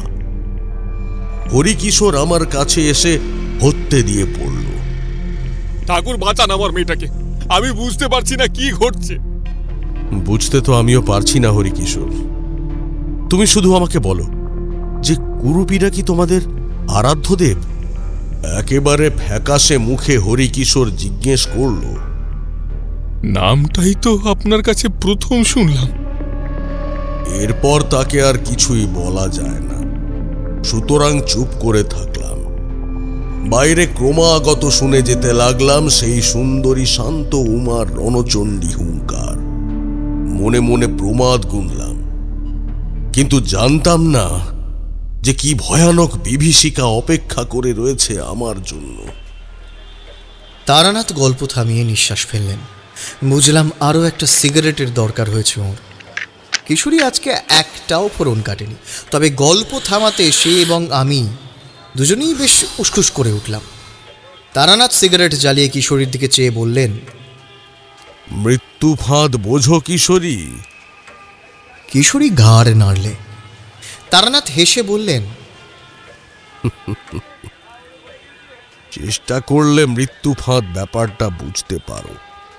কোনো পাপী আত্মার মরণের সময় যমরাজ নিজের 4 জন দূত পাঠান তার কাছে। সেই দূতের হাতে থাকে একটা দড়ি। সেই দড়ি বা পাশ দিয়ে বেঁধে অপরাধীটিকে নিয়ে যায় যমদূতেরা। আর একেই আমরা তখন মৃত্যু যন্ত্রণা বলেই জানি। যাই হোক, শোনো, সেদিন রাত থেকে কোথাও কিছু নেই, আকাশ ভেঙে হঠাৎ বৃষ্টি নামলো। জীবনে অনেক বৃষ্টির রাত এদিক ওদিক আমি কাটিয়েছি, কিন্তু সেই প্রথম আমার মনে হলো বড় নির্ঝঞ্ঝাট এই বৃষ্টির রাত। পূর্ণিমার অভিশাপ যেন ধুয়ে দিয়ে গেল বৃষ্টি। এক নিশ্চিন্ত প্রজ্ঞা এসে মনের উপর ভর করল। রাত জেগে সাধনা করতে লাগলাম। বৃষ্টির প্রচণ্ড শব্দ আর ঝড়ের ঝাপটায় কানেই এলো না যে পাশের ঘরে উমা আজ রাতেও কাঁদছে কিনা। টানা 2 দিন চলল বৃষ্টি, একেবারে এক নাগাড়ে। বৃষ্টির এমন বেগ যে ঘর থেকে বেরোনো দায় হয়ে গেল। সুতরাং আবারও ফলমূলের ভরসায় ফিরে আসতে হলো আমাদের। মাঝে মাঝে দিনে দুপুরে শুনতাম অসহায়ের মতো কাঁদছে উমা, আবার চমকে কখনো শুনতাম খিলখিল করে হাসছে সে। বড় কষ্ট হতো মাঝে মাঝে, কিন্তু করব কি? কুরুপিরা যে কিভাবে বলিদান নিতে চায় তা আমার জানা নেই। অবশেষে বৃষ্টি একদিন যেমন এসেছিল তেমনই থেমে গেল ঝড় জলের দাপট। আবারও সবাই নিজের নিজের সব কাজে মন দিল। ধীরে ধীরে পূর্ণিমা কেটে অমাবস্যা আসতে চলল। আদিনাথের চাতানের উল্টো পাশে যেখান থেকে রূপনারায়ণের উৎপত্তি হয়েছে, সেই উৎসস্থল বরাবর নিচের দিকে নেমে গেলে শুষ্ক বালির জমি পড়ে। সেই জমি আদিগন্ত বিস্তৃত। সেদিকে সাধারণত কেউ একটা যায় না। গ্রামের মনোহর নামের একটি লোক হরিকিশোরের কাছে মাঝে মধ্যেই আসত। তা একদিন দুপুরে সে এসে খবর দিল যে তার অনেকগুলো ছাগলের একটা নাকি সেই বালির চরে গিয়ে আটকে পড়েছে। কি ব্যাপার? গ্রামের লোকেরা দল বেঁধে গেল সেই দিকে। সেই দলে ছিল রাজন ওস্তাদ। লোকটার বয়স তখন ওই 60-এর উপর। সে নাকি যৌবনকাল থেকে এখনো পর্যন্ত এমন কোনো কাজ নেই যা করেনি। সবাই যখন জঙ্গলের পথে সেই জায়গার আশেপাশে পৌঁছল, তখন কয়েকজন যুবক অসহায় ছাগলের চিৎকার শুনে বালির মধ্যে ঝাঁপ দিতে যাবে, এমন সময় চিৎকার করে বাধা দেয় রাজন। তার মতে ওই জায়গা নাকি মৃত্যু ফাঁদ। পুরো খবরের বেশি কিছু পেলাম না আপাতত। তবে রাজনের কথা মেনে জান বাজি রেখে মনোহর নিজেও ছাগল বাঁচাতে যায়নি। রাজন বলেছে ওই জায়গা জঙ্গল দেবতার সাম্রাজ্য। অসহায় ছাগলটা না বুঝে ওখানে পা দিয়েই মরেছে। ওর বলি গ্রহণ করেছেন জঙ্গলরাজ। এখন কষ্ট করেও দেবতার মুখ থেকে বলে ছিনিয়ে আনলে কারোর ভালো হবে না। মনোহর যে এতে খুব অসন্তুষ্ট হয়েছে এমন নয়, কারণ জঙ্গলরাজ বলি নিয়ে তার যে ভালোই করবেন এ কথা সে নির্দ্বিধায় বিশ্বাস করেছে।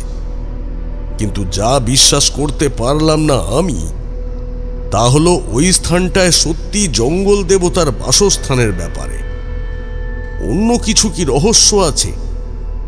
মনের ভিতরে একটা কাঁটা কিন্তু বিঁধেই রইল। এর ঠিক 2 দিন পরে রাতের বেলায় খাটিয়ায় শুয়ে রয়েছি। তখন রাত আন্দাজ 1 প্রহর হবে। তা হঠাৎ চারিদিকে কিসের যেন তুমুল হই হল্লা শুরু হলো। প্রথমটা নিজের কানকে নিজেই বিশ্বাস করতে পারিনি। এমন শান্ত নিরিবিলি পরিবেশ দেখে এসেছি, এখানে আবার কিসের হই হল্লা হবে।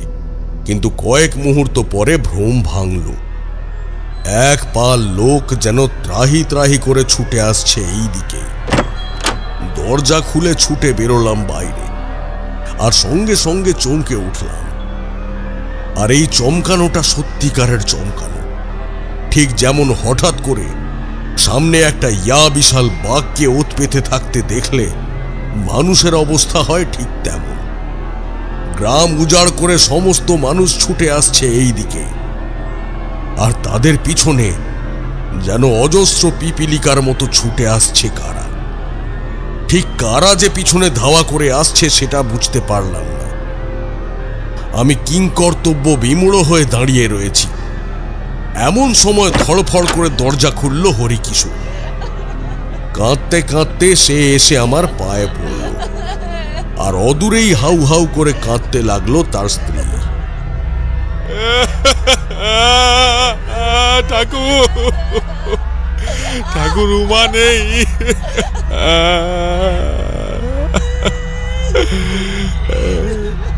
চমকে উঠলাম। হ্যাঁ, নেই মানে? কতক্ষণ নেই উমা? এবার ওর বউ জবাব দিল, জানি না ঠাকুর, ওই মেয়ের জন্য তো কত রাত ঘুমোতে পারিনি। শেষ কবে যে শান্তিতে দু চোখের পাতা এক করতে পেরেছিলাম জানি না। তবে আজ কোথা থেকে এই মরার ঘুম এসে জুটলো কে জানে। হঠাৎ করে ঘুম ভাঙতেই দেখি ঘরে উমা নেই, ঘরে নেই, আশেপাশে কোথাও তাকে দেখলাম না। কোথায় গেছে সে ঠাকুর? কোথায় গেল আমার মেয়েটা? কেঁদে আমার পা জড়িয়ে ধরল হরিকিশোর। আপনি তো কতই জাদু জানেন ঠাকুর, খুঁজে দিন না আমার মেয়েটাকে। আমার এই স্বল্প সীমিত ক্ষমতায় কি করব ভেবে পাচ্ছি না। এমন সময় সামনে দেখলাম সেই উন্মত্ত জনতার দল এসে পৌঁছে গেছে প্রায় আমাদের সামনে। হাত ধরে টেনে তুললাম হরিকিশোরকে। হরিকিশোর কিছু বুঝতে পারলো কিনা জানি না, এতক্ষণে বুঝতে পেরেছি একটা প্রচন্ড আঁধি ছুটে আসছে লোকগুলোর পিছনে তাড়া করে। ওর হাত ধরে টানতে টানতে বাড়ির পিছনে ঘুরে বেত ঝোপের দিকে এসে পড়লাম। ওর বউ বেচারিকেও হাঁক দিলাম, আর কোনো দিকে পালাবার পথ নেই। হরিকিশোর তখনও কাকুতি মিনতি করছে। ওকে ধমক দিয়ে বললাম, মেয়ে কারোর হারিয়ে যায় না হরিকিশোর, ছেলে মানুষই করো না। কোথাও গেছে, নিশ্চয়ই ফিরে আসবে। কিন্তু তুমি যদি মেয়ে ফিরে আসা পর্যন্ত বেঁচেই না থাকো তাহলে তাকে দেখবে কি করে? অবশ্য আমার সান্ত্বনা বাক্যগুলো ওর কান ভেদ করে ভিতর পর্যন্ত পৌঁছেছিল কিনা জানি না। পিছনে গেলে উন্মত্ত জনতার পায়ের নিচে পদপিষ্ট হওয়া, আর না হলে আঁধির কবলে প্রাণ দেওয়া। আর সামনে বেত ঝোপের দলদল, পিছনে সাক্ষাৎ মৃত্যু, আর সামনে তখনও ক্ষীণ আসার হাতছানি। জয়মা বলে সেই দলদলেই ঝাঁপ দিলাম। মনে মনে বললাম, মা ত্বং হি তাহারা, তুমি ত্রিগুণ ধরা পরাত পারা। আমি জানি গো দীন দয়াময়ী, তুমি দুর্গমেতে দুঃখ হরা। সেই দলদল ভেদ করে এগোনো দায়, ভয়ানক পাঁক। আমরা ঝপাত ঝপাত করে যতটা সম্ভব দ্রুত এগিয়ে চলেছি বললে ভুল হবে, বরং টানতে টানতে নিয়ে চলেছি হরিকিশোরকে আমি। সেই উন্মত্ত জনতা তখন এসে পড়েছে আন্দাজে বুঝলাম হরিকিশোরের ঘর পর্যন্ত। তখনও অর্ধেক রাস্তা সেই দলদল ভেদ করে এগোনো বাকি। এই নরক পার করলে মাঠে শক্ত মাটির দেখা পাওয়া যাবে। তারপর কোনো রকমে মাঠ ধরে পিছনের রাস্তা ধরে রূপনারায়ণের সোঁতা পর্যন্ত পৌঁছল।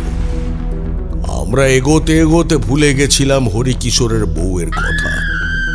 হঠাৎ একটা প্রবল আর্তনাদে চমক ভাঙল, কিন্তু সেটা এক মুহূর্ত এবং একটা ঝুপ করে শব্দ। বুঝতে পারলাম কোনো একটা বেচাল জায়গায় পা দিয়ে সেই পচা পাঁকের অতলে তলিয়ে গেল হরিকিশোরের স্ত্রী। চমকে উঠে আমার হাত খামচে হরি জিজ্ঞেস করল, কি হলো? ও কার চিৎকার? কি এমন করে চিৎকার করলো পিছনে? হ্যাঁ, উমা নাকি? বুঝলাম যে হরিকিশোরের মাথার ঠিক নেই। আমার হাতে যা নেই তা আমি ধরে রাখি কি করে, আর যা ধরে রাখতে পারবো না তার জন্যে যা ধরে আছি আপাতত তাই বা ছেড়ে দিই কি করে। ওর কথা শুনে বুঝলাম যে ও ভুল বকছে। মেয়ের শোকে পাগল হয়েছে হরিকিশোর। হাত ধরে সামনের দিকে টেনে এক ঝটকা মেরে বললাম, হরিকিশোর, হরিকিশোর, কিচ্ছু হয়নি। আমাদের ছুটতেই হবে। এখান থেকে না বেরোলে আমরা উমার দেখা পাবো না। উমা যে অপেক্ষা করে রয়েছে আমাদের।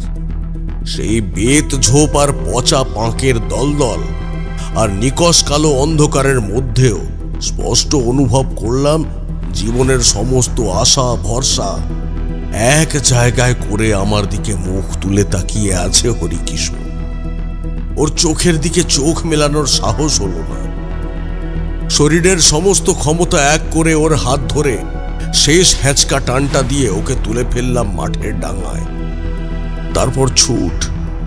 মরুভূমিতে মরীচিকা দেখে যেমন তৃষ্ণার্ত পথিক বারবার দিক ভুল করে, বারবার দুহাত বাড়িয়ে আঁকড়ে ধরতে চায় অসম্ভবকে, তেমনি সোজা পথে ছুটতে ছুটতে হরিকিশোর বারবার এদিক ওদিক দুহাত বাড়িয়ে উমা উমা করে চিৎকার করতে লাগলো, যেন স্পষ্ট দেখতে পাচ্ছে উমাকে।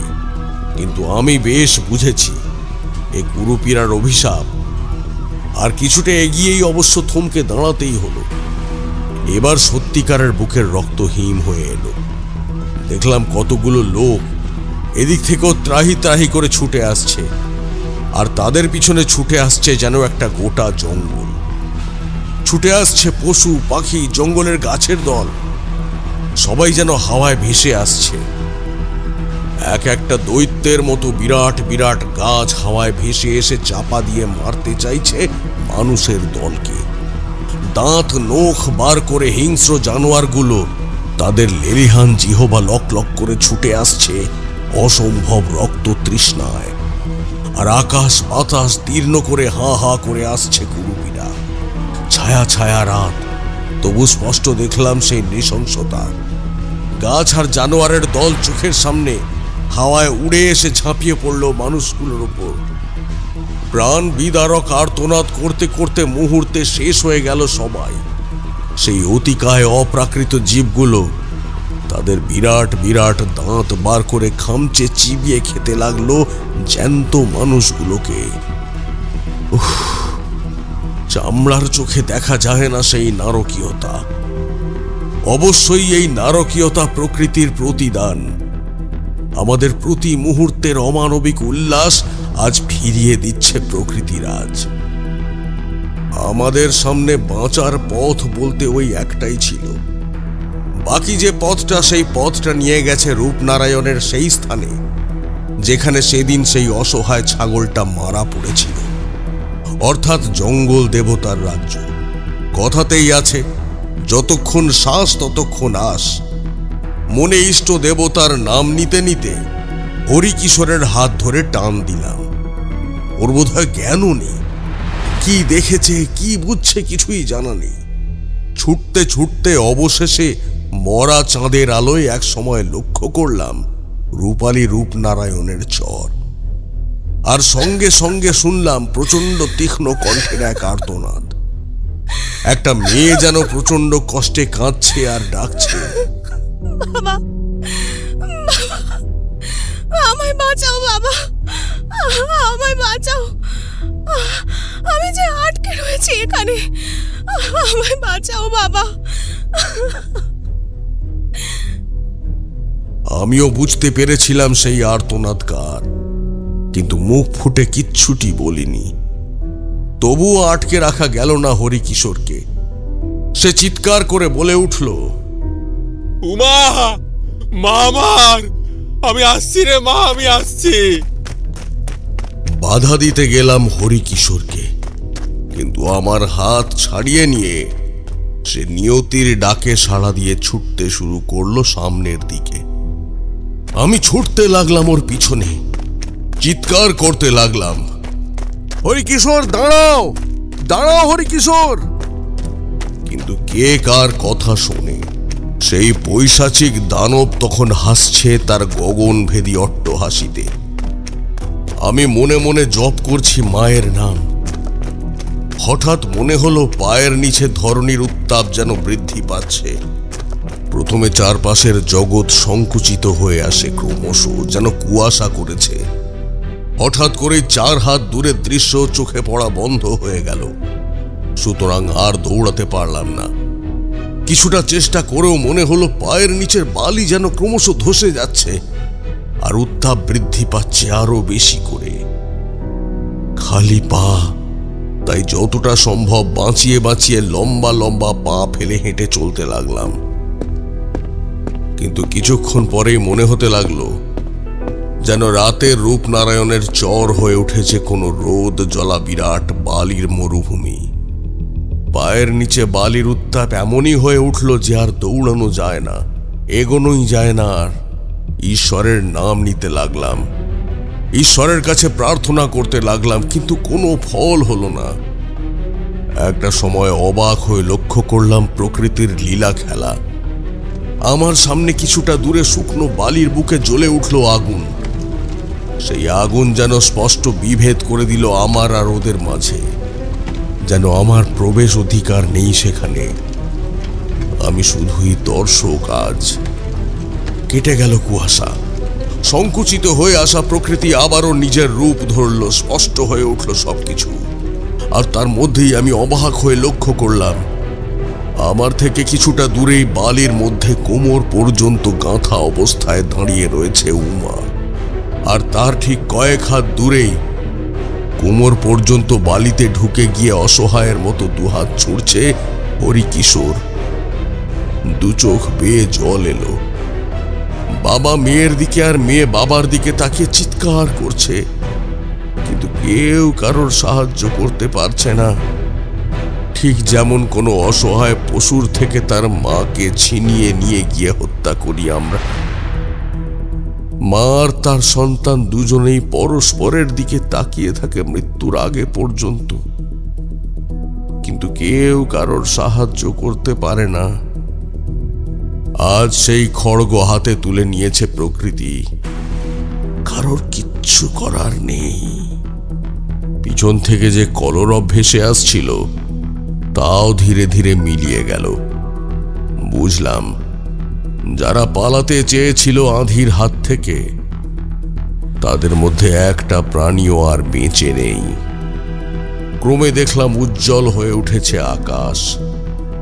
সেই আকাশ থেকে মাটিতে নেমে এসেছে একটা আলোক পথ। সেই সমস্ত অপ্রাকৃত পশুর দল ধীরে ধীরে বদলে যাচ্ছে সুন্দরী পরীদের রূপে। তারা হাসছে, খেলছে, আমোদে পরস্পরের গায়ে ঢলে পড়ছে। আজ মৃত্যু গ্রাস করেছে মানব সমাজকে। হাসছে অপ্রকৃত লোকের জীবেরা, আর আমি দুই লোকের মধ্যবর্তী কোনো এক জায়গায় দাঁড়িয়ে শুধুমাত্র উপলব্ধি করছি আর অনুভব করছি এই মর্মান্তিক দৃশ্য। কিছুক্ষণ পর অনুভব করলাম আমার নিজেরও পা ভারী। সারা শরীরের ভার যেন বহন করতে পারছে না আমার দুই পা। একটা শীতল স্পর্শ যেন মাটি থেকে উঠে আসছে দুই পা বেয়ে উপরে। সেই স্পর্শ যে মৃত্যুর রূপী বিভীষিকার স্পর্শ, তা যেন বলে দিচ্ছে অজান্তেই কেউ। বুকের ভিতরটা পাথর হয়ে আসে। হিমেল স্পর্শে রক্তে কেমন ঠান্ডা স্রোত বয়ে যাচ্ছে বোধ হলো। চোখের সামনে তিল তিল করে দেখছে মৃত্যু। সেই মৃত্যু আসছে ধীরে ধীরে। ধীর স্রোতে সে আমার সামনের দুজন জল জ্যান্ত মানুষকে টেনে নিয়ে যাচ্ছে তার গহ্বরে। সেই আদি আদি মৃত্যু আসছে ধীর পদে। কিছুক্ষণ পর ভ্রম হলো যে নিজেই ভুল দেখছি না তো। হয়তো ভুল দেখছি, হয়তো এই বিভীষিকা আমার মস্তিষ্কের উপর প্রভাব বিস্তার করেছে, অথবা আমি নিজেই কোনো মায়া জালে বন্দী হয়ে পড়েছি। নিজের সমস্ত বিদ্যাটুকু এক জায়গায় করার চেষ্টা করলাম। নিজেকে একটা ঝাঁকা দিলাম জোরে। চোখের দৃষ্টি একটু পরিষ্কার হলো। মনে মনে বললাম, হে মহাকাল, হে ত্রিলোকনাথ শম্ভু, হে দেবাদিদেব মহাদেব, তুমি রক্ষা করো, তুমি রক্ষা করো এদের, হে প্রভু রক্ষা করো। এই বলে নিজের সমস্ত শক্তি এক জায়গায় করে নিজেকে এগিয়ে নিয়ে চললাম। দিব্যি দেখছি আমার চোখের সামনে মাটি ফুঁড়ে বেরোচ্ছে আগুন। তবুও বিশ্বাস আর সাহসে ভর করে এগিয়ে চলেছি। বারবার নিজেকে বোঝাচ্ছি আর এক পা গেলেই পৌঁছে যাব আমি ওদের কাছে, কিন্তু সেই এক পা যেন কিছুতেই শেষ হচ্ছে না। আমি নিজেকে টেনে নিয়ে চলেছি যত, ওরাও তত পিছনে সরে যাচ্ছে যেন। আবারও একটা ভ্রম চেপে বসলো মাথায়। হঠাৎ সব ভুলে দৌড়তে শুরু করলাম। কষ্ট হচ্ছে, পা ভেঙে পড়ছে, নরম বালি মাটিতে গেঁথে যাচ্ছে পা, তবুও দৌড়াচ্ছি। আমি মৃত্যু চিনি না, আমি জীবনের অর্থ বুঝি না, শুধু বিশ্বাস করি নিজের আরাধ্য ঈশ্বরকে। কতক্ষণ জানি না সেভাবে পারলাম। হঠাৎ আবারও চমকালাম। মনে হলো, কোথায় আগুন, কোথায় কি? ওই তো সামনে। তার মেয়ে আর বাবা দুজনে পরস্পরের দিকে চেয়ে আকুলি বিকলি করছে, অথচ কেউ কারোর কাছে পৌঁছতে পারছে না। এতক্ষণ কি তবে মায়ায় ছিলাম, না এখন যেটা দেখছি সেইটা ভুল? কোথায় গেল আগুন? আমি চিৎকার করে বললাম, তোমরা অপেক্ষা করো, ভয় পেও না, আমি আসছি, আমি আসছি। হরিকিশোর মনে হয় এতক্ষণে সম্বিত ফিরে পেয়েছে। সেও আকুতি করে বলল, ঠাকুর মশাই বাঁচান আমাদের, আমার মেয়েটা মরে যাচ্ছে ঠাকুর মশাই চোখের সামনে, ওকে অন্তত বাঁচান। আমিও বললাম, চিন্তা করো না হরিকিশোর, চিন্তা করিস না উমা, আমি আসছি। হঠাৎ মনে হলো প্রবল বালির ঝড় হচ্ছে, দু চোখ ঝাপসা হয়ে আসছে আমার, প্রচন্ড জ্বালা করছে দুই চোখ।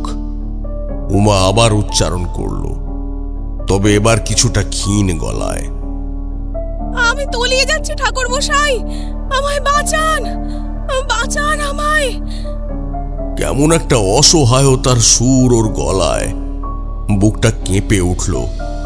এইটুকু দূরত্ব কেন কিছুতেই কম করতে পারছি না। হঠাৎ একটা প্রচন্ড টাল খেয়ে পড়লাম মাটিতে। বুঝলাম নরম আমার পায়ের নিচ থেকে সরে গিয়েছে। বুঝলাম চোরাবালির মৃত্যু ফাঁদ চারিদিকে। আর একটুখানি মাত্র দূরত্ব।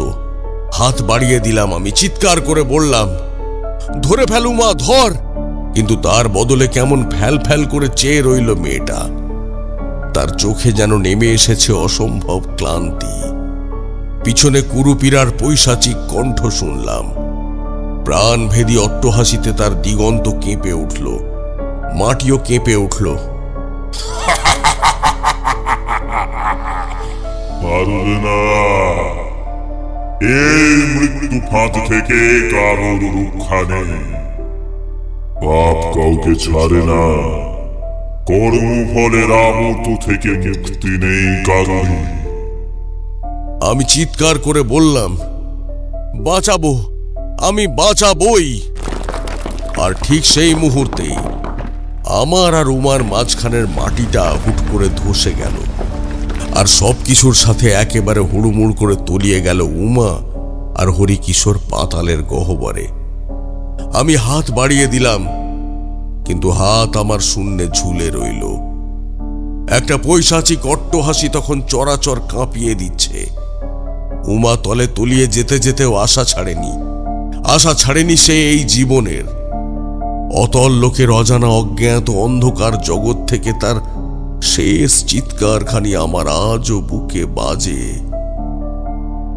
বাঁচান ঠাকুর মশাই, বাঁচান, বাঁচান, বাঁচান আমায়। শরীর কেমন করতে লাগলো, আর উঠতে ইচ্ছে করলো না। কিছুক্ষণ পর একটা কুলকুল ধ্বনি কানে এসে লাগলো। বুঝলাম যে আশেপাশেই কোথাও দিয়ে বয়ে যাচ্ছে স্রোতস্বিনী রূপনারায়ণ। নিজেকে ছেড়ে দিলাম। অতল গহ্বরের সামনে বালিতে মুখ গুঁজে পড়ে রইলাম। আর কত মৃত্যু দেখতে হবে আমাকে, আর কত মানুষ এভাবে ছেড়ে ছেড়ে যাবে। বালিতে পড়ে অসহায় ভাবে ভাবছি, এমন সময় সেই আলো আবার দেখলাম। এবারে আকাশপথ থেকে মাটিতে নয়, উমা যে গহ্বরে তলিয়ে গেছে সেই গহ্বর থেকে আকাশপথে অজানা লোকের উদ্দেশ্যে উদ্ভাসিত পূর্ণ চন্দ্রের রূপালী সেই আলোয় আমার চোখ ধাঁধিয়ে গেল। অবাক হয়ে চেয়ে দেখলাম একটা অপূর্ব রূপবতী পরী পাতাল লোক থেকে ধীরে ধীরে বাতাসে ডানা মেলে উড়ে যাচ্ছে আকাশ পানে, আর আমার দিকে চেয়ে রয়েছে এক স্বর্গীয় হাসি মাখা মুখে। ধীরে ধীরে চলে গেল সে। মিলিয়ে গেল সব কিছু। সকাল হতে হতে চারপাশের চেহারা সব বদলে গিয়েছিল। আমি যে ঢল কিশোর গ্রামকে দেখেছিলাম সেই গ্রামের চিহ্ন পর্যন্ত পরের দিন খুঁজে পাইনি। জঙ্গলের ভিতরে অনেক খুঁজেও চাতানের দেখা পাইনি। সেই লাল, নীল, হলুদ, সবুজ ফুলগুলো কোথায় যেন মিলিয়ে গিয়েছে। পরে বুঝেছিলাম প্রত্যেকটা ফুল আসলে জঙ্গলের এক একটা পশুর আকৃতির সাথে মেলে। এই জগৎ সংসারে কত কিছু হয়। চাতানের জায়গাটা খুঁজে চলে আসতে চেয়েছিলাম, পিছনে গম্ভীর কণ্ঠ শুনে থমকে দাঁড়ালাম। দাঁড়াও তারানাথ। পিছনে ঘুরলাম। একটা জটা জুটধারী সন্ন্যাসী দাঁড়িয়ে রয়েছেন হাসি মুখে। আমায় দেখে বললেন, তারানাথ, আমাদের পথ ছাড়াও আরো অনেক অজস্র পথ আছে। ঈশ্বরের এই মায়াবী রহস্যময় সৃষ্টিতে আমাদের অজানা যে কত জগৎ আছে, সেই জগতের খোঁজ আমরা নিজেরাই জানি না। জন্ম মৃত্যুর ফেরে আমরা কখন কোন জগৎ থেকে কোন জগতে গিয়ে জন্মাই তাদের হদিশ আমাদের কাছেই থাকে না। কিন্তু আমাদের মনে আমাদের অজান্তেই লেখা রয়ে যায় তার স্মৃতি। বহু বছর আগে এই জঙ্গল বিশাল এক জঙ্গল ছিল, আর ছিল সুন্দরী রূপনারায়ণ। ধীরে ধীরে মানুষ এসে বসবাস শুরু করে এখানে, অযথা কাটতে শুরু করে গাছপালা।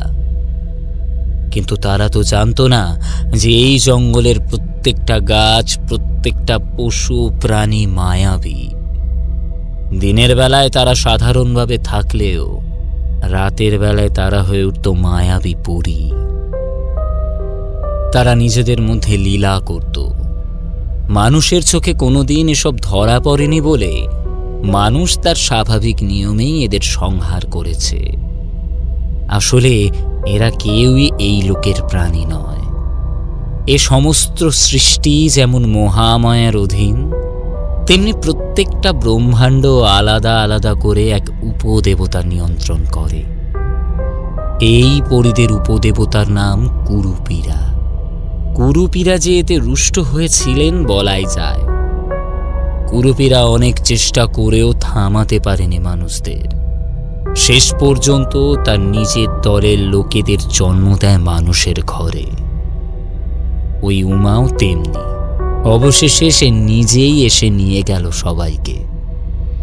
মানুষ সরিয়ে আবার তার সাম্রাজ্য প্রতিষ্ঠা করল। আমি জিজ্ঞেস করলাম, উমা যদি তাদের দলের লোক হবে তবে মৃত্যুর আগে অমন কাতর হয়ে বাঁচতে চাইছিল কেন? সেই সাধু হেসে উত্তর দিল, তারানাথ, একবার দেবরাজ স্বয়ং অভিশাপের ফলে শুয়োর হয়ে জন্মেছিলেন। ব্রহ্মা যখন এলেন তাকে মনে করাতে যে তার অভিশাপের সময় পূরণ হয়েছে, এবার তাকে স্বর্গে ফিরে যেতে হবে, তখন কি ইন্দ্র খুশি মনে ফিরে গিয়েছিলেন? না তারানাথ, ইন্দ্র নিজের শুয়োর রূপী সন্তানদের দিকে চেয়ে বলেছিলেন, এদেরকে ছেড়ে আমি কোথায় যাব? কি আবার স্বর্গ? যখন যে প্রাণী যে শরীরে থাকে তখন সেই শরীরের প্রতি, সেই সংসারের প্রতি সে আবদ্ধ হয়ে পড়ে। আর এটাই মায়া। ব্রহ্মা এটা বুঝতে পেরে একে একে হত্যা করেন ওর শুয়োর সন্তানদের। এভাবে শুয়োর জনির প্রতি সমস্ত মায়া হরণ করেন। তারপর ইন্দ্রের সুর শরীর নষ্ট করে তাকে নিয়ে যান স্বর্গে। এখন স্বয়ং দেবরাজ যদি এমন মায়ায় পড়তে পারেন, তাহলে আমরা তো সাধারণ জীব। তখন আমার চোখের সামনে ভেসে এলো উমার পরিরূপে চলে যাওয়ার সুখী দৃশ্য। জিজ্ঞেস করলাম, আর ওই চাতান? কিন্তু কাকে জিজ্ঞেস করছি আমি? কেউ কোথাও নেই। একেবারে শুনশান জঙ্গলের মধ্যে দাঁড়িয়ে আছি আমি। হঠাৎ কানের পাশ দিয়ে একটা অবদ্ধ সুরে কে যেন বলে উঠল। সুরটা ঠিক কোনো এক পাখির শীষ দেওয়ার মতো। তারানাথ, এই বোকা মানুষদের শিক্ষা দেওয়ার জন্য আমি নিজে এসেছিলাম আদিনাথের চাতান। তারপর নিজেকে বিস্তার করে রূপ নিয়েছিলাম জয় পণ্ডিতে, কিন্তু কেউ বুঝল না আমার কথা। চাতান পূজা করার মাধ্যমে আমি জঙ্গল নিধন আর পশু বধ বন্ধ করতে চেয়েছিলাম, পারলাম না। তুমি আমাকে হিংস্র অথবা নিষ্ঠুর ভেবো না তারানাথ। কর্মফল থেকে বাঁচাতে স্বয়ং ভগবানও পারেন না। আমি ঠিক তোমারই মতো অসহায়, আর যেমন তোমার কষ্ট হচ্ছে তেমন আমিও কষ্ট ভোগ করে এসেছি বহুকাল। নিজের প্রিয়জন, নিজের স্বজনদের অসহায় মৃত্যু দেখতে দেখতে আমি গুরু বিদা, আমার মনের তারানাথ। মিলিয়ে গেল আওয়াজ। আমিও পথ ধরলাম নিজের। নিঃশ্বাস ফেলে চুপ করলেন ঠাকুরমশাই। কিছুক্ষণ পর কিশোরীর দিকে চেয়ে বললেন, কোনো কুরুপীরা যদি তোমার উপর অসন্তুষ্ট না হয় কিশোরী, তাহলে তুমি এই মৃত্যু ফাঁদের বাইরে। আর যদি কোনো কুরুপীরা তোমার উপর অসন্তুষ্ট হয়ে থাকেন, তাহলে ভাবো যে এই সংসারের মায়া কাটিয়ে তোমাকে অন্য সংসারে যাওয়ার সময় এসেছে। কর্মচক্রের এই মৃত্যু ফাঁদ আমরাই ভাঙি, আমরাই গড়ি। এর জন্যে দায়ী সম্পূর্ণ আমরা। ভগবানকে দোষ দিয়ে কোনো লাভ নেই। চুপ করলেন ঠাকুরমশাই। বাইরে কলকাতার রাস্তায় এসে অনেকক্ষণ পরে কিশোরী বললে, শেষের দিকটায় ঠাকুরমশাই কি আমার দিকে ঠেলে দিলেন বলটা? ওপেন এন্ডেড প্রশ্ন রেখে গেছেন ঠাকুরমশাই তোমার জন্য। ভাবো কিশোরী, ভাবো। তবে কিশোরীর মুখের মধ্যে দেখলাম আর বিশেষ কোনো ভাবনার চিহ্ন নেই। আগেও বলেছি, ঠাকুরমশাই আমাদের কাছে গঙ্গার জলের মতো। একবার নাইতে পারলে সমস্ত অন্তর্দহন ঠান্ডা হয়ে যায়। জন্ম মৃত্যু এই পাকে চক্রে যখন জীবন আবর্তন হচ্ছে, তখন ভয় পেয়ে কি হবে? যা হবার তা ভয় পেলেও হবে না, না পেলেও হবে। সেদিনের মতো আমরা চলে গিয়েছিলাম। তবে পাঠকদের স্বার্থে বলে রাখি, তারানাথের এই গল্পের মতো আরও একটা রহস্য কিশোরীর জীবনে ঘটেছিল। তার প্রায় আরও 2 সপ্তাহ পর কিশোরীর সাথে আমার আবার দেখা হয়েছিল। তখন কিছু জিজ্ঞাসা করবার আগেই কিশোরী নিজেই বড় রাস্তার ওপার থেকে এসে আমাকে জড়িয়ে ধরে বলেছিল, হয়ে গেছে, স্বপ্নের ফাঁদ থেকে মুক্তি হয়ে গেছে। ঠাকুরমশাই অজান্তেই কি জাদু করেছেন জানি না, তবে আর সেই স্বপ্নটা আসেনি, আর সেরকম কোনো দুশ্চিন্তাও আর আসছে না। মনে হচ্ছে মৃত্যু ফাঁদটা এইবারের মতো কেটেই গেল। আমার মনে দৃঢ় বিশ্বাস ছিল এরকম কিছু একটা ঘটবেই। আমি হেসে কিশোরীকে বললাম, তাহলে শীঘ্রই একবার উঁকি দিতে হচ্ছে মটলেন। আর হ্যাঁ, এবারে দক্ষিণাটা কিন্তু বিশেষ হওয়া চাই ভাই, আর সেটাও কিন্তু ভাই তোমাকেই দিতে হবে। হ্যাঁ।